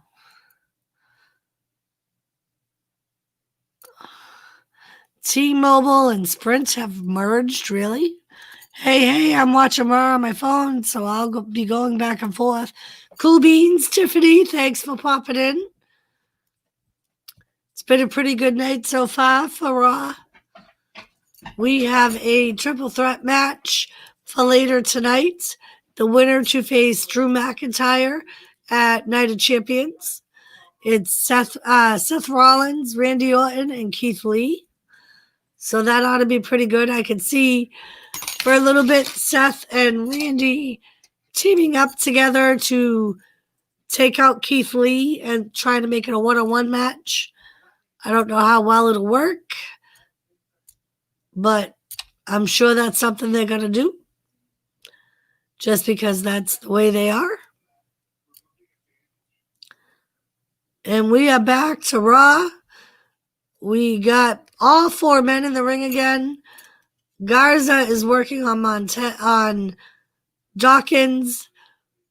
We got Andrade working on Montez. Well, and that's what we were saying, Tiffany. We think we have a couple of different opinions. Either Murphy's going to turn on Seth, or he's going to try and get involved to help Seth and inadvertently cost him the match, which is going to cause a little more heat between the two of them. Very nice, Seth. Shane. That's a good team effort. Once in a while, Jimmy helps me with dinner. We don't have a very big... We have a big kitchen, but not a big surface area to work on. So it's kind of hard to be doing two different things at the same time for two people. But sometimes he will help me with dinner if it's like a more complicated number of steps involved. He'll help. And a lot of times when he does help, we'll do the same thing. Like he'll cook the protein and be like, all right, now you make something to go with it. And that does work out well. All right, so we have Dawkins back in the ring, and he is in there with Garza. And we have Andrade on the outside with Montez, making him not be there for Dawkins to tag. I like to cook too, Shane. Jimmy, not so much. He has to be in the mood to cook. And we got Andrade, who has Dawkins tied up in the ropes. And it's a no count out, no disqualification, so the ref did not make him break up the hold. And they are double teaming Dawkins, or are going to attempt to double team Dawkins.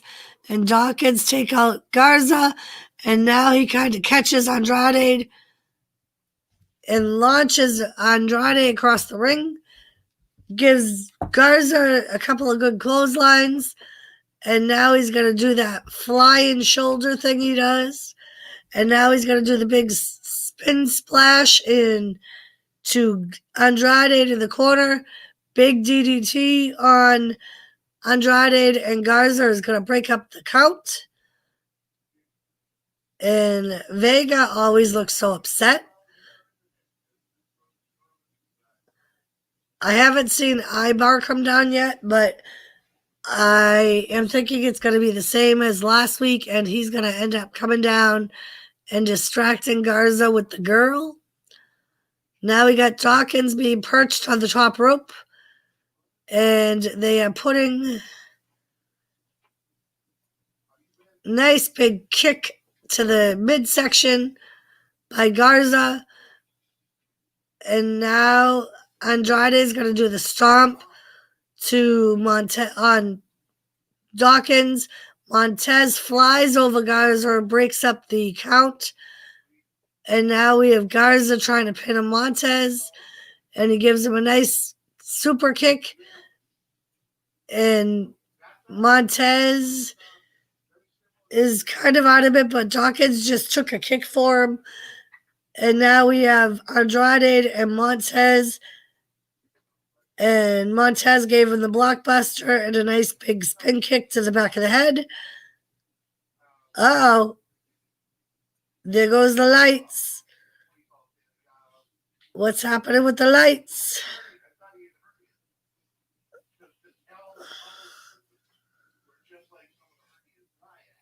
And Garza is leaving ringside. Oh, and here comes Retribution. And they are surrounding the ring. They have Andrade and the Street Profits in the ring surrounded. They're going to start getting in the ring. And now the three men are trying to fight back. They are surrounding Vega. And Vega just starts hitting them. And the girls are beating the crap out of Vega. The guys are in the ring beating the crap out of the guys. And now they're all kind of taken off. I don't know why. So they've come, they've done their damage. Hello, Ian. How are you? So once again, we had Retribution come in and interfere in a match. But this time they also attacked Vega instead of just attacking the guys in the ring. So quite interesting. A little bit of a twist. Last week they attacked the Mysterios. This week they interfere into the tag team championship match. They attacked Andrade and the Street Profits. Vega took off and saved his own skin. So I'm sure he's going to have to answer for that. We will have to see what happens. And we are at commercial. We've been at commercial, but Ian, how are you today? Did you have a good day? I hope so.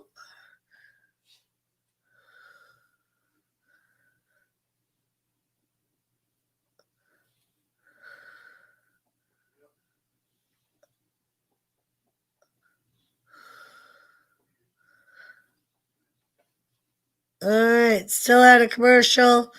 Looks like it's a drive responsible commercial or think before you drink commercial.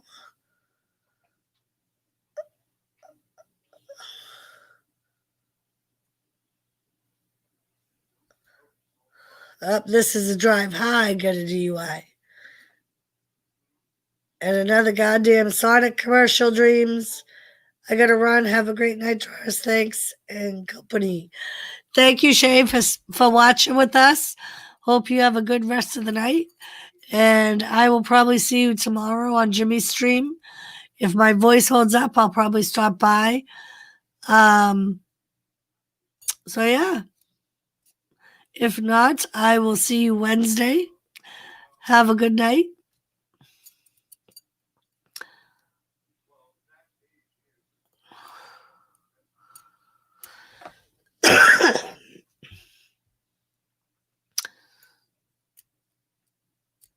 I want Sonic now. That toasted s'mores milkshake.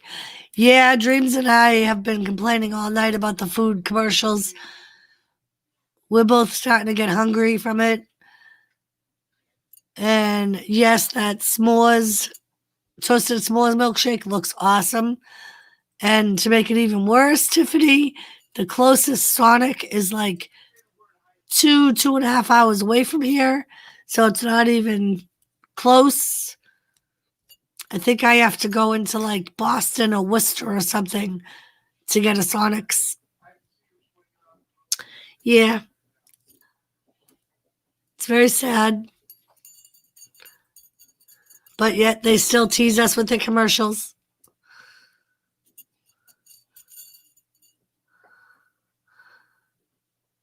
And Peacock's an app, correct? So it looks like they are going to be showing some WWE app programming.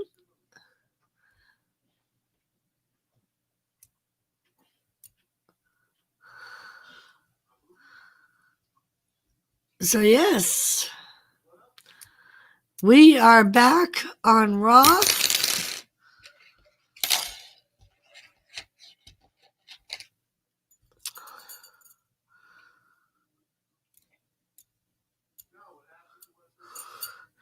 I think we're my ex-girlfriend is from.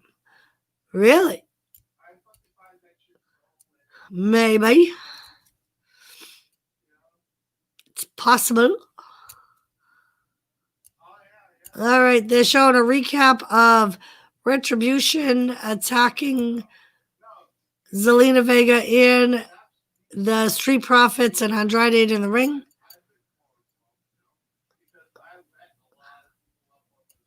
Poor Vega didn't have a chance. It was 3-on-1. God damn it. I should really just put the bracelets down because I keep dropping them as I'm playing with them. And the group did leave them laying in the ring.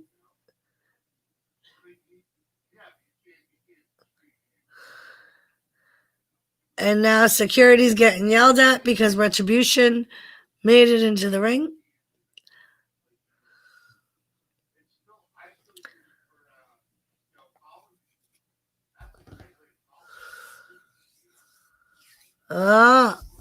We got Jessica Duke on Raw Underground going against Avery Taylor.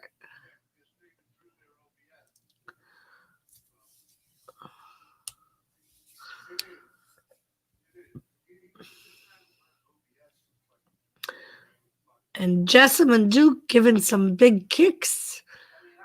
And she is punching the shit out of that girl.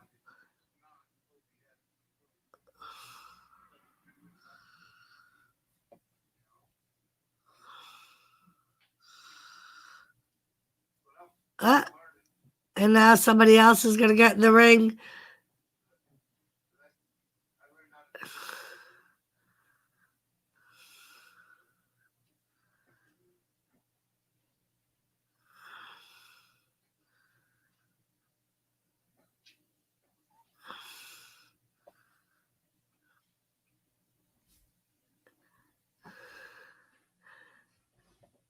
And she is wrestling in a dress. And she just tapped that bitch out.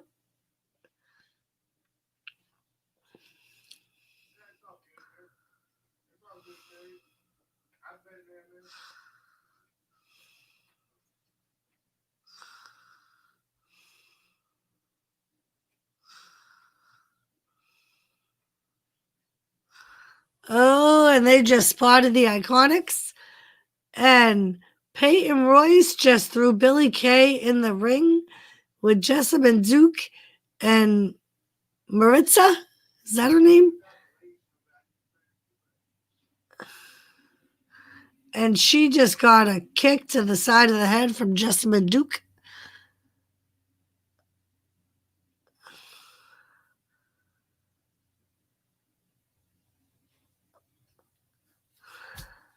Yes, she did, dreams and a dress and all.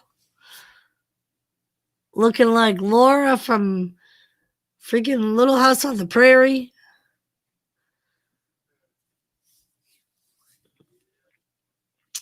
All right, so we are again watching the match between the Hurt Business and Alexander and the Viking Warriors, where Alexander got the pin on MVP.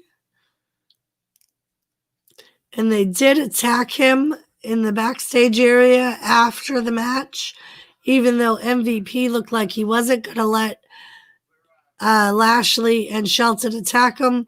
They did end up attacking him in the back. And he got saved by Ricochet and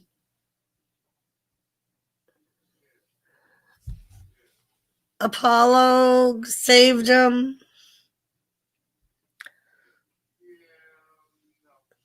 So is this going to turn into a 6-man?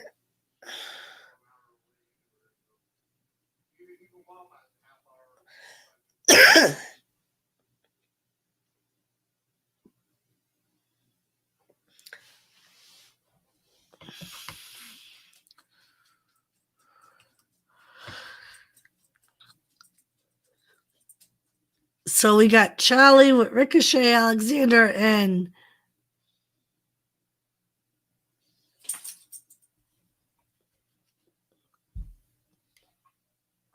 They are outside of Raw Underground.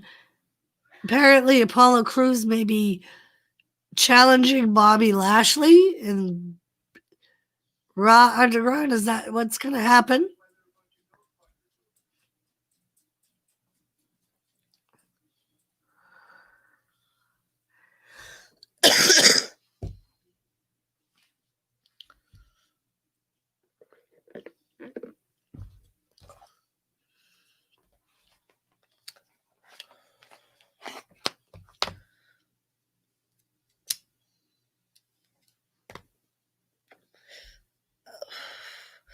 All right, well, then get in there.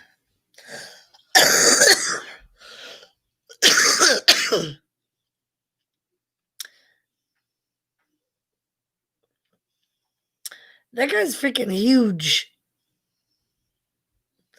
All right. So another goddamn Roman Reigns thing. I still can't wait for them to explain. I'm not mad because he's a Paul Heyman guy. I'm not mad by Paul Heyman coming up and doing what he normally does and coming up with a game plan and having something up his sleeve. What I'm mad about is that WWE let it go down that way. And yeah, that's what I'm mad about. So once again, they're reminding us that NXT is on Tuesday this week and next week instead of Wednesday because of the NHL playoffs. And here's another goddamn pizza commercial.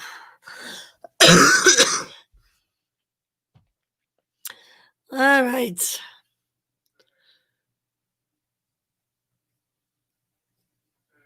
So how's everybody doing out there in Dream World? It's just odd to see Roman like this in a sellout and heel way. Yeah, I mean, I think that, especially with Paul Heyman, I think he could pull off the heel. I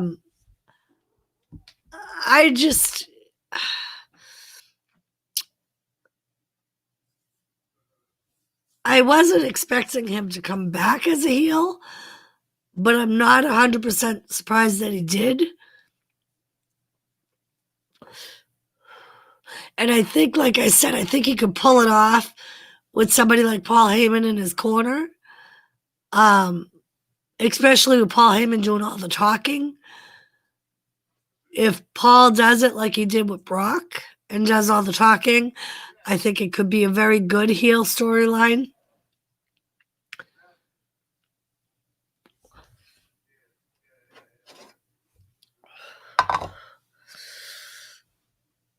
But yeah, I think he could do good at it. If you remember when the Shield first debuted, they were heels. And they attract everybody and everything. They went after Cena. I think they even went after The Rock at some point. But this could be, Dreams, the angle that goes into Rock versus Roman. This could be what brings Rock in, because if you had heard the rumors, there were rumors floating around that it was supposed to be Roman and Rock at WrestleMania. So this could be the angle that brings Rock in, is Roman turning heel. Because if he's heel, he's got to turn against the Usos, who are faces. Unless the Usos turn heel too, which isn't completely off the table, but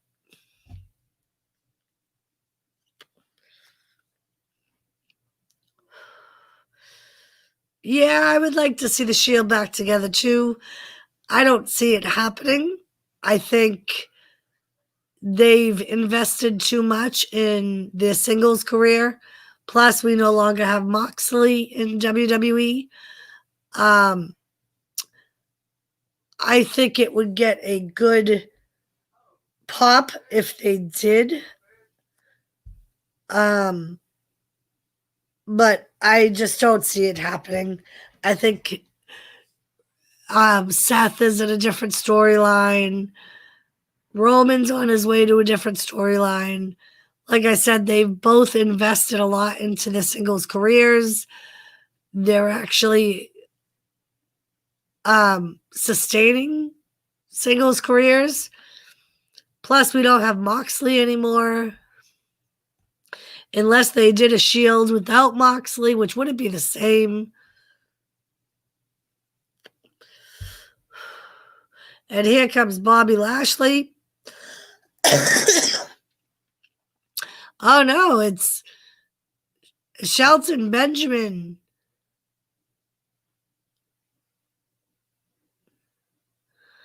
So we have Shelton Benjamin and I can never think of his name.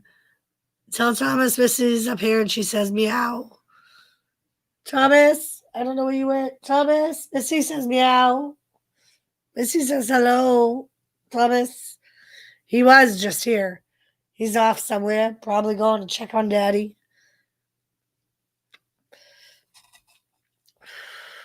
So we got Shelton Benjamin, who has advantage on Apollo, but Apollo looks like he's getting Shelton into an armbar. He's got him in a Kimura lock.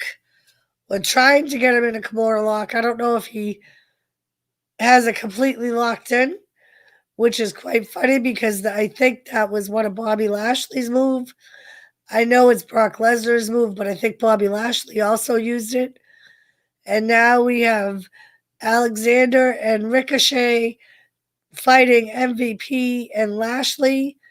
MVP is putting Ricochet on the ring, and he's on top of Ricochet. We got Lashley and Alexander in the ring. So we got MVP and Lashley on top of the good guys. Now we have Shelton Benjamin on top of Apollo. So we have MVP who put Ricochet to sleep. And I think Shelton put Apollo to sleep. And Alexander is just laying there hurt.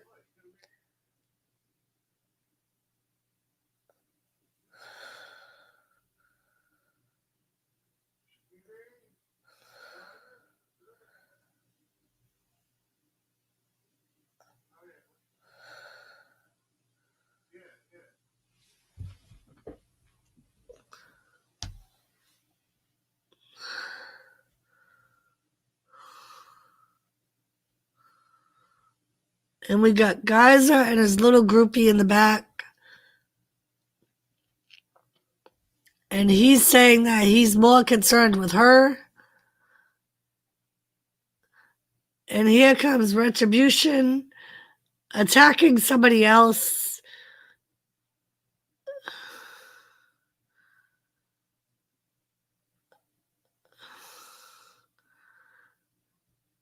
And now he just left his groupie there by herself. And here come the girls.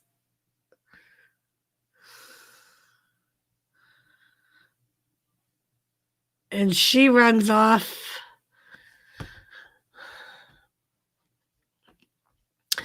And now is our triple threat match. This is the main event. The winner to go on to face Drew McIntyre at Night of Champions. Randy Orton's making his way out to the ring.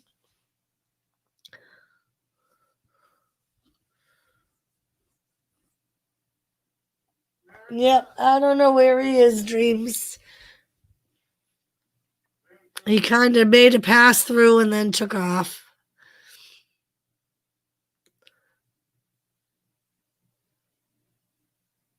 So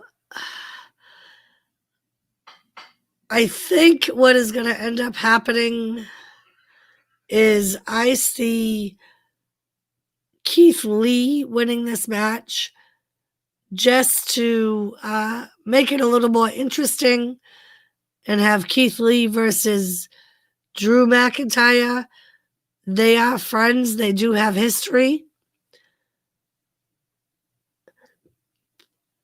And I think that is going to be caused inadvertently by Buddy Murphy. I love when they fall asleep on you in cuddles.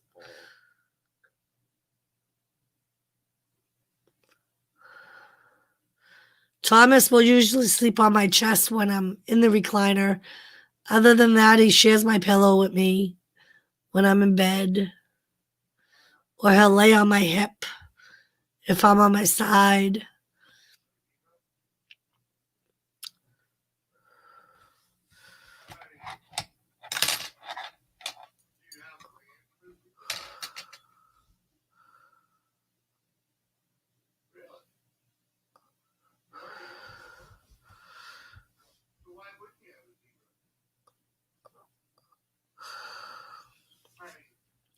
All right. They're just talking about Drew McIntyre being in a Twitter war with the MMA or the boxing champion of the world, Tyson Fury. All right, now Keith Lee is making his way out to the ring.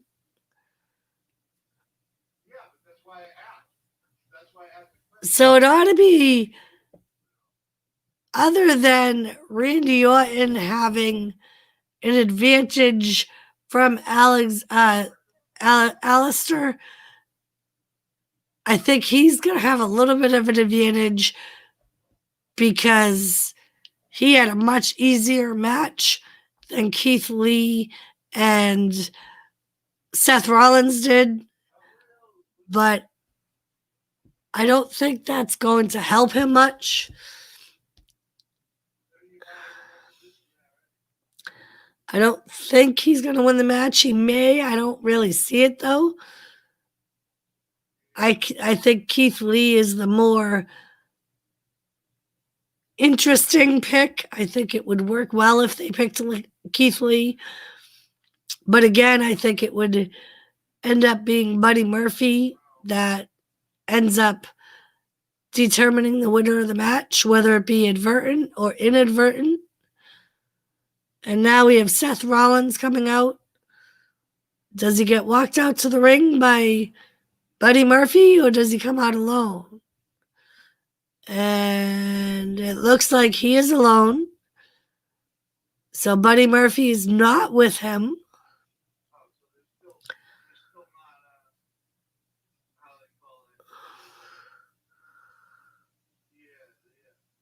All right.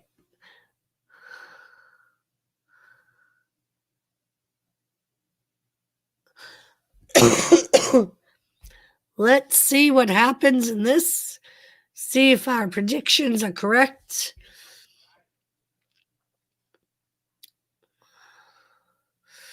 I mean, we could also see Alistair Black get involved on behalf of Randy Orton, but I don't. Right, Dreams? I mean, it could be up for grabs. I'm just trying to think of storylines that would go along with the match to predetermine the winner. Because if it were on paper, it could be any one of them. They're all good enough to win the match, which is part of the reason why I think it's going to end up being outside interference that determines the winner. And there we go. Randy Orton is talking to Seth about teaming up against Keith Lee, like I thought. But then he slides out of the ring like the snake he is. And he's telling Seth, you got this. And he says, I already had a fight. Okay, Randy. And so then Seth comes out of the ring, doesn't want to go one-on-one with Keith Lee. He's telling Randy, you and I work together.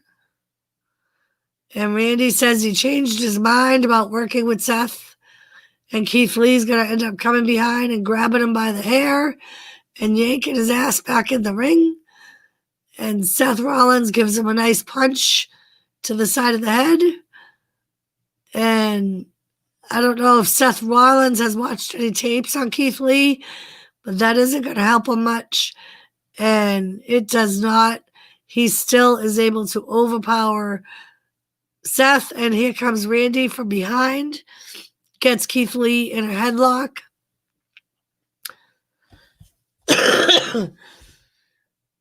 So now we have Keith Lee throw Randy into the corner, gives him a big splash. Seth Rollins is coming up with a double axe handle, attacking Keith from behind. And he's got Keith Lee down. Orton's still in the corner. And Keith Lee throws Seth in the corner with Orton. And they ended up flipping him over the top rope together. And Keith Lee just splashed the both of them. And now it's a commercial again. And it's the goddamn Sonic commercial with the smoked goddamn s'mores shake. It's just not right.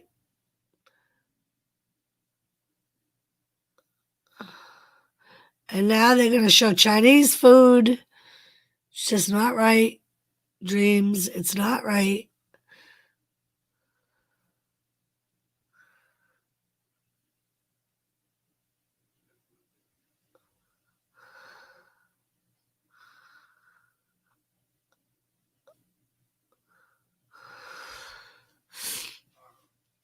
Right?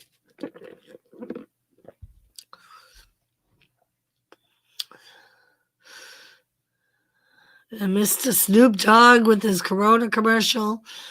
They had to do something to get people back on Corona.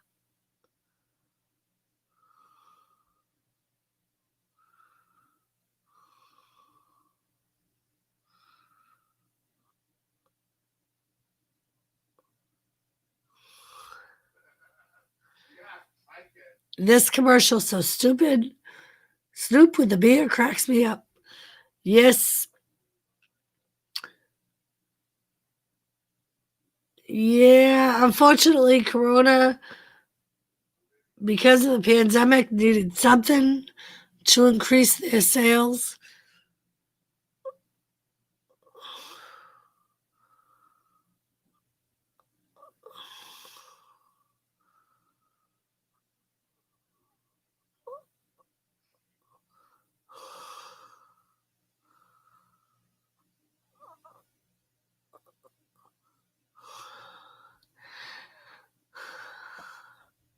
All right. More commercials.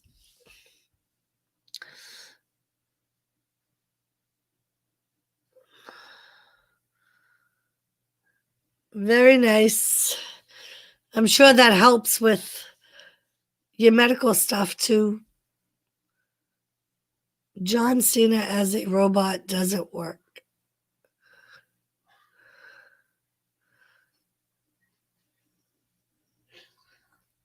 No, it does not.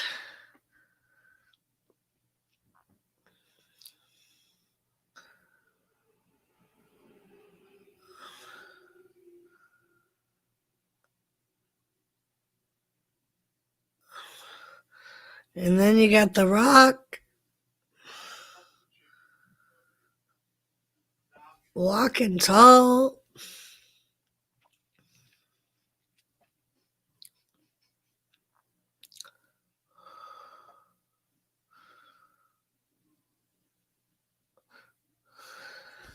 So, who do you predict will win the NXT champion? I think it'll be Adam Cole or Tommaso Ciampa.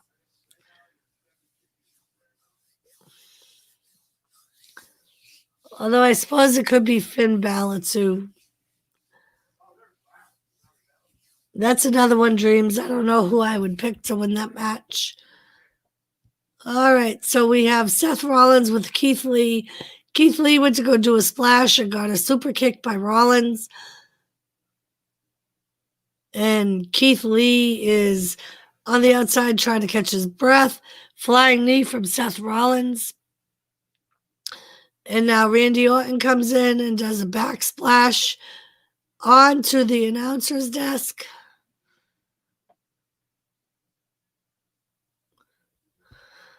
He is the apex predator. He knows right when to take his chance and attack. Lisa, welcome back. All right, so now Randy Orton and Seth Rollins are double teaming Keith Lee again. And he was just thrown into the stairs. Lee said, "Did you hear that Roman's back? And he's a bad guy, and he won the championship last night." And we still have Randy Orton and Seth working on Keith Lee. They're going to try and get him back in the ring. My question is, who's going to pin him? Only one of them can win. So why they're even putting him back in the ring? And we all know it's just so they can fight over who's going to get the pin.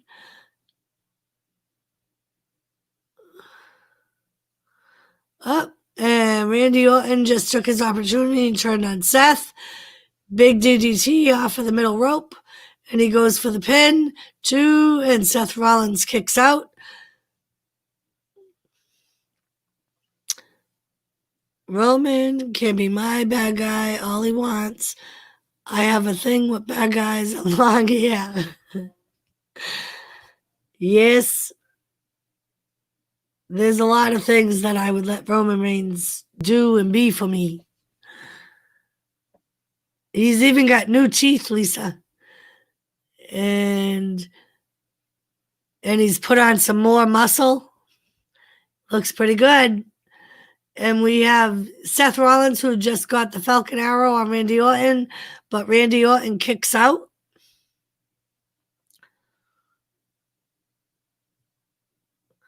And we go into another commercial. No. Oh, no, I don't think there's time for another commercial.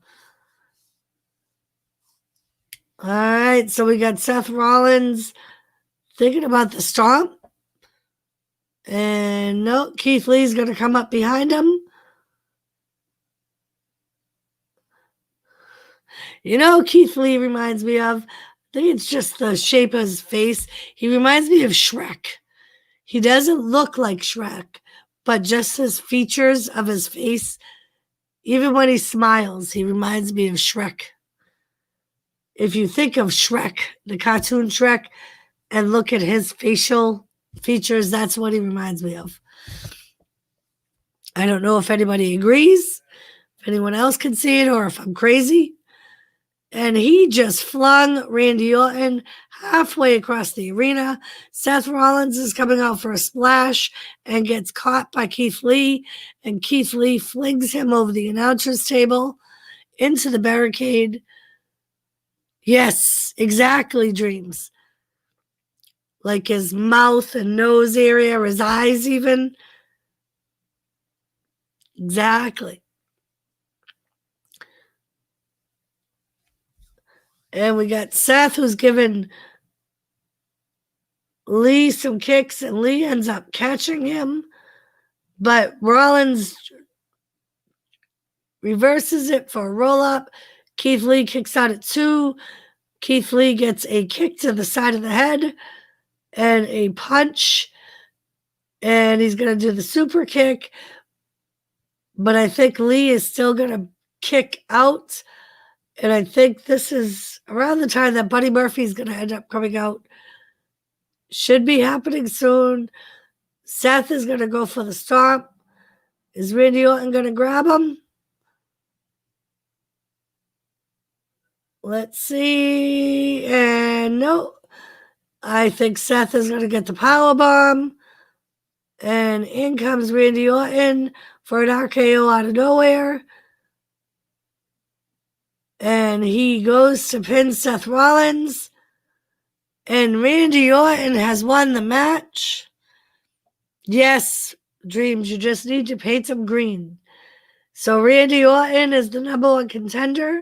So I was wrong in both aspects. Keith Lee did not win the match, and Buddy Murphy did not. There was no outside interference. But Randy Orton did have the advantage going into the match. He's the only one that did not have a long qualifying match.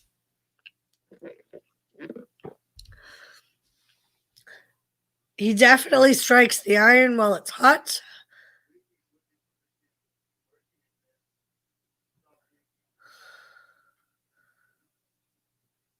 All right. So now we know who's facing Drew McIntyre at Night of Champions.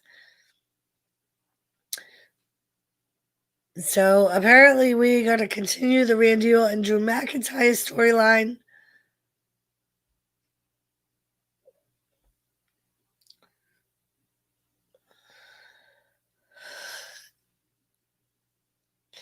I'm just waiting to see if something happens at the end with Seth and Buddy.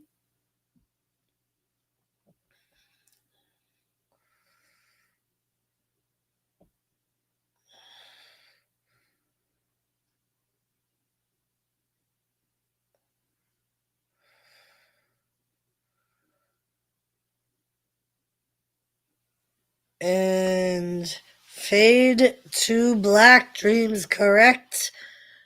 Hello, Joan McGilton. Welcome. Thank you for joining us. We just got done watching Raw. We now know Randy Orton will be facing Drew McIntyre at Night of Champions. And that is the end of Raw. So, yeah, I see. Bruce, what's up? How are you? But yeah, I kind of see, like we were saying, I see Buddy Murphy ending up getting into it with Seth Rollins, because I see Seth Rollins' ego getting bigger and bigger. Oh, thank you, Raiders. OG-sans, hello. Crazy Ann, hello. Melissa Spencer, hello. Crazy Ann, hello. Thank you, Raiders. I got a raid. Thank you very much, Raiders. I appreciate it.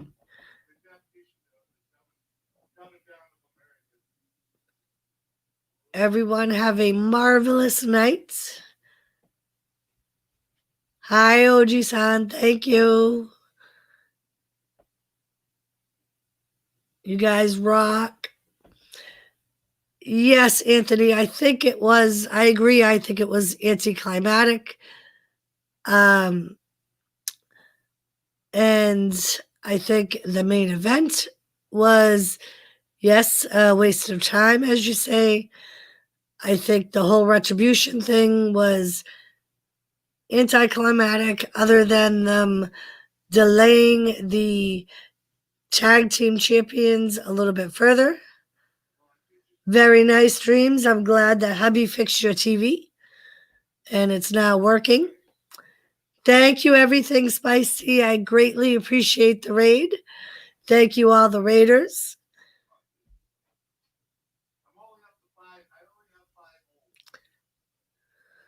Crazy Ann, thank you.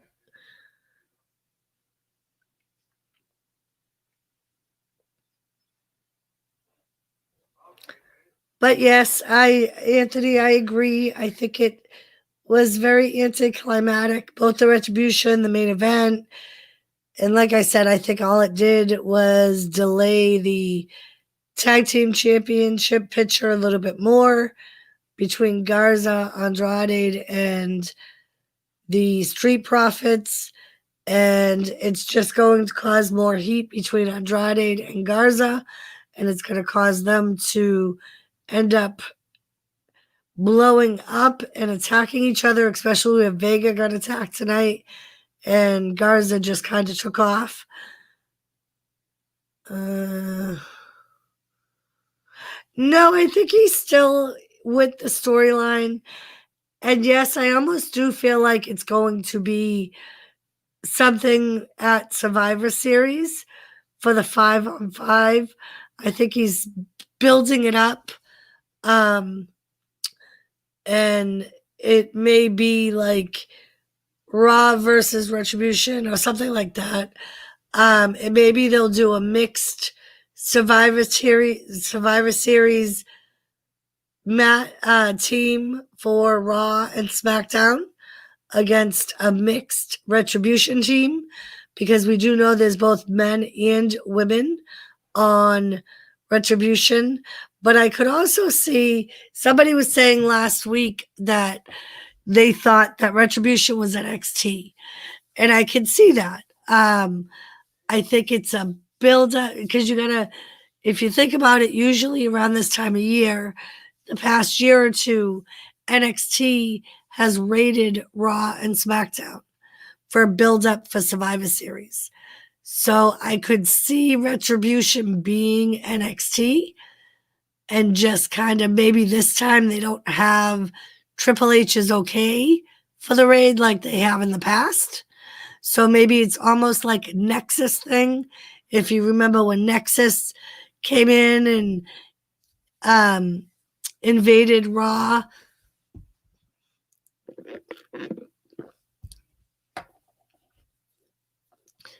Have something to do with all these attacks with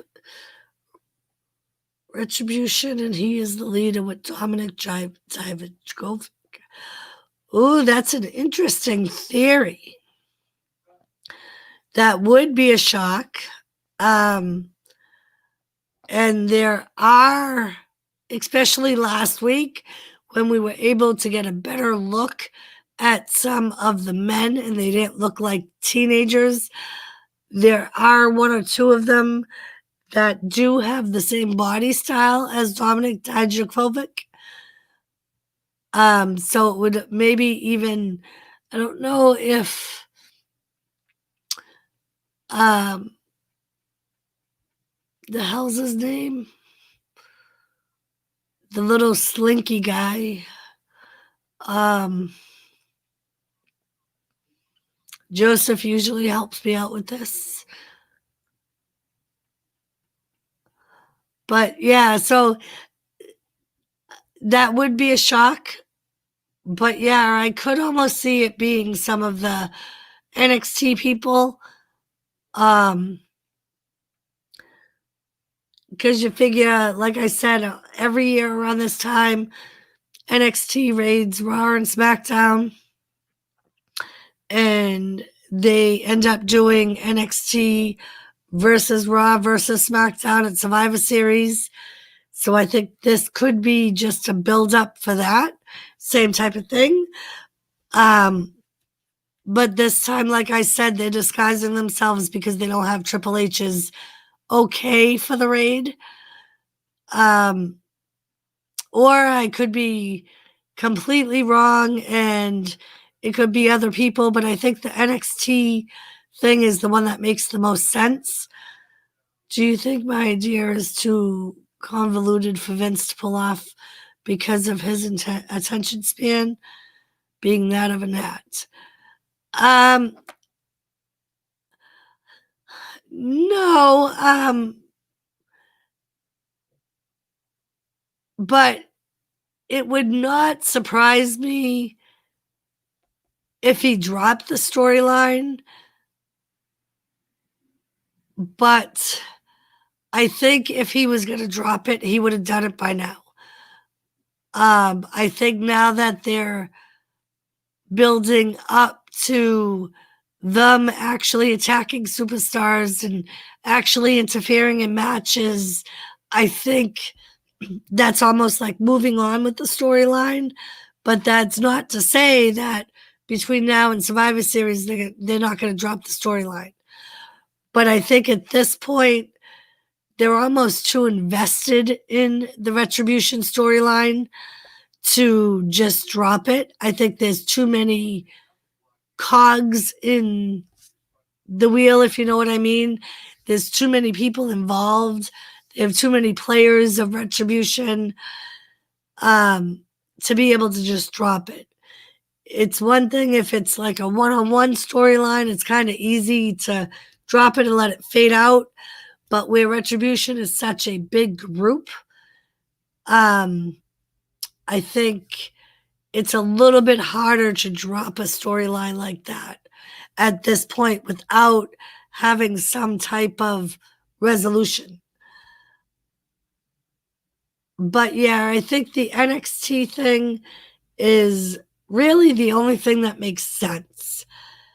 The only other thing that makes sense is that they are maybe some of the released wrestlers that they released or said they released back in April, coming back for their Retribution.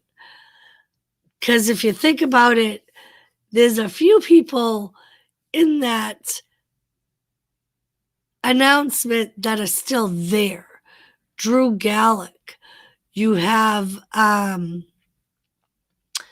little blonde guy on NXT. I can't think of his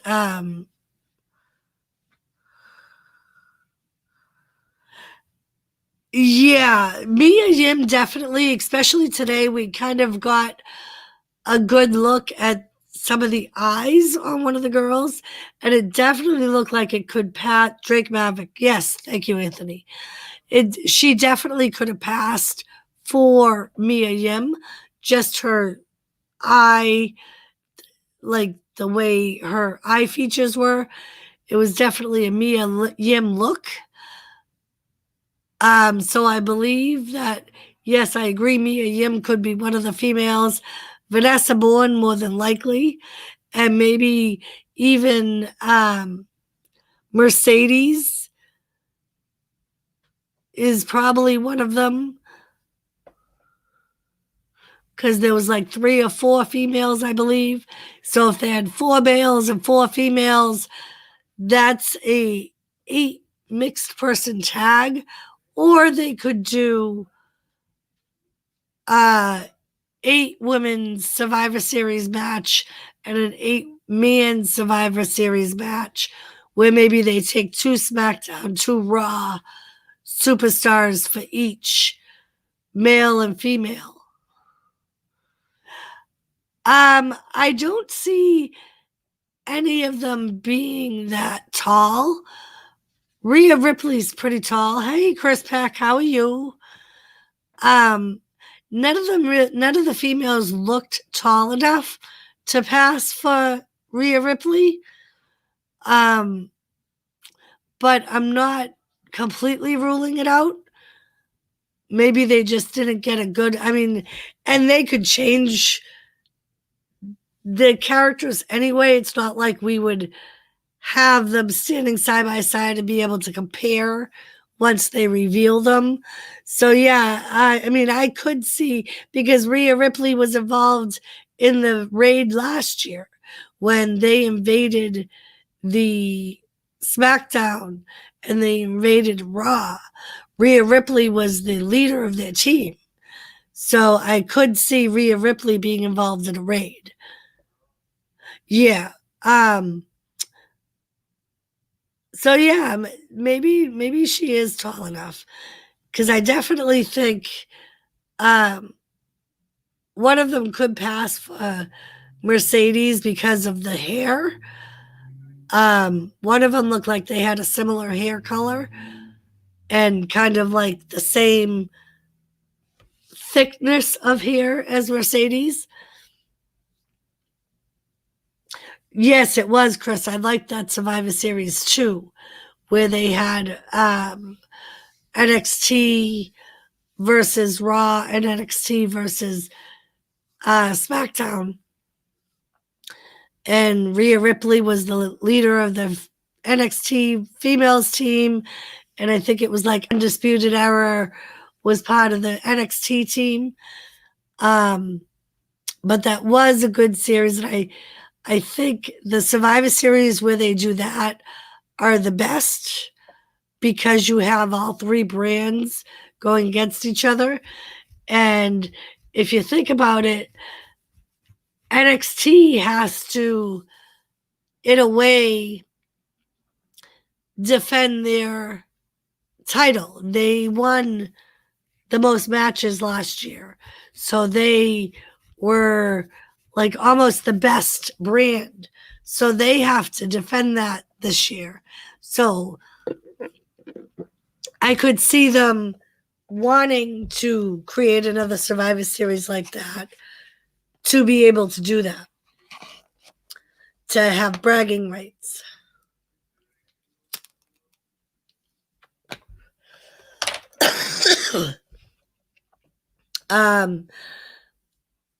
I could see oh, what the hell's his name? Is it Drew? The spooky guy that never blinks. The hell is his name? He kind of slithers around the ring and he's creepy. I put a picture of Black Panther on my phone and on my Facebook.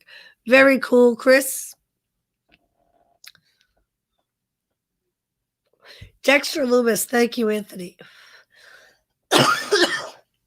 So I could see Dexter Loomis being one of the characters.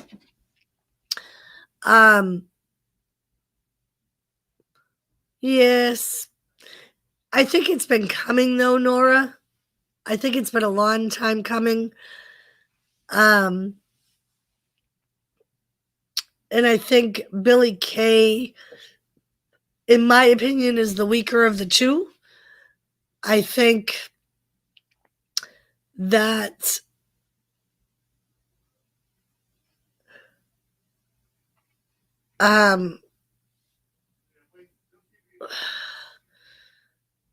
yeah, I just feel like it's been a long time coming.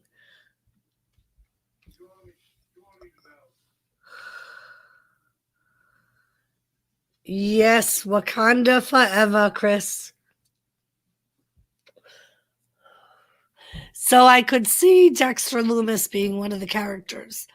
And I know there was one last week who looked fairly built. That one could be Keith Lee. I don't know if he was exactly the size of Keith Lee, but Keith Lee could be, like you said,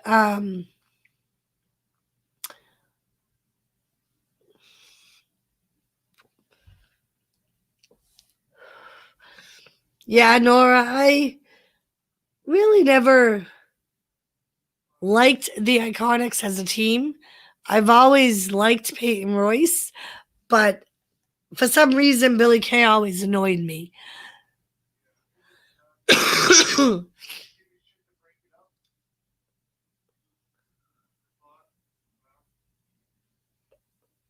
Right. I definitely see Sasha turning on Bayley, and she's going to end up challenging her for the title. And it would make it interesting if Sasha was the one to take the title from Bayley right before she hits the full year. I'm sorry, Chris. So I'm trying to think of some other NXT members that would be good for Retribution, because that's what we're thinking is it's going to be revealed as, is that they're NXT stars building a storyline for Survivor Series, another NXT versus Raw and SmackDown. Um,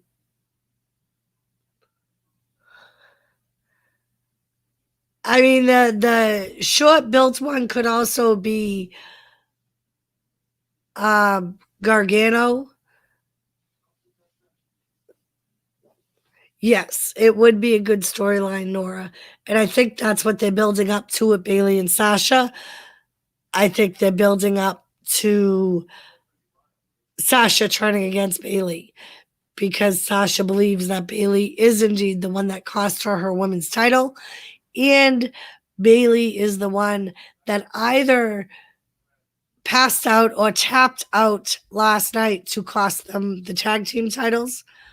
So that's my opinion.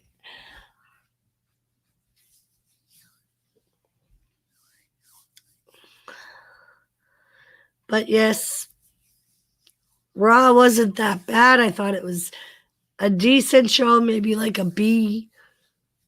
It definitely wasn't an A plus show.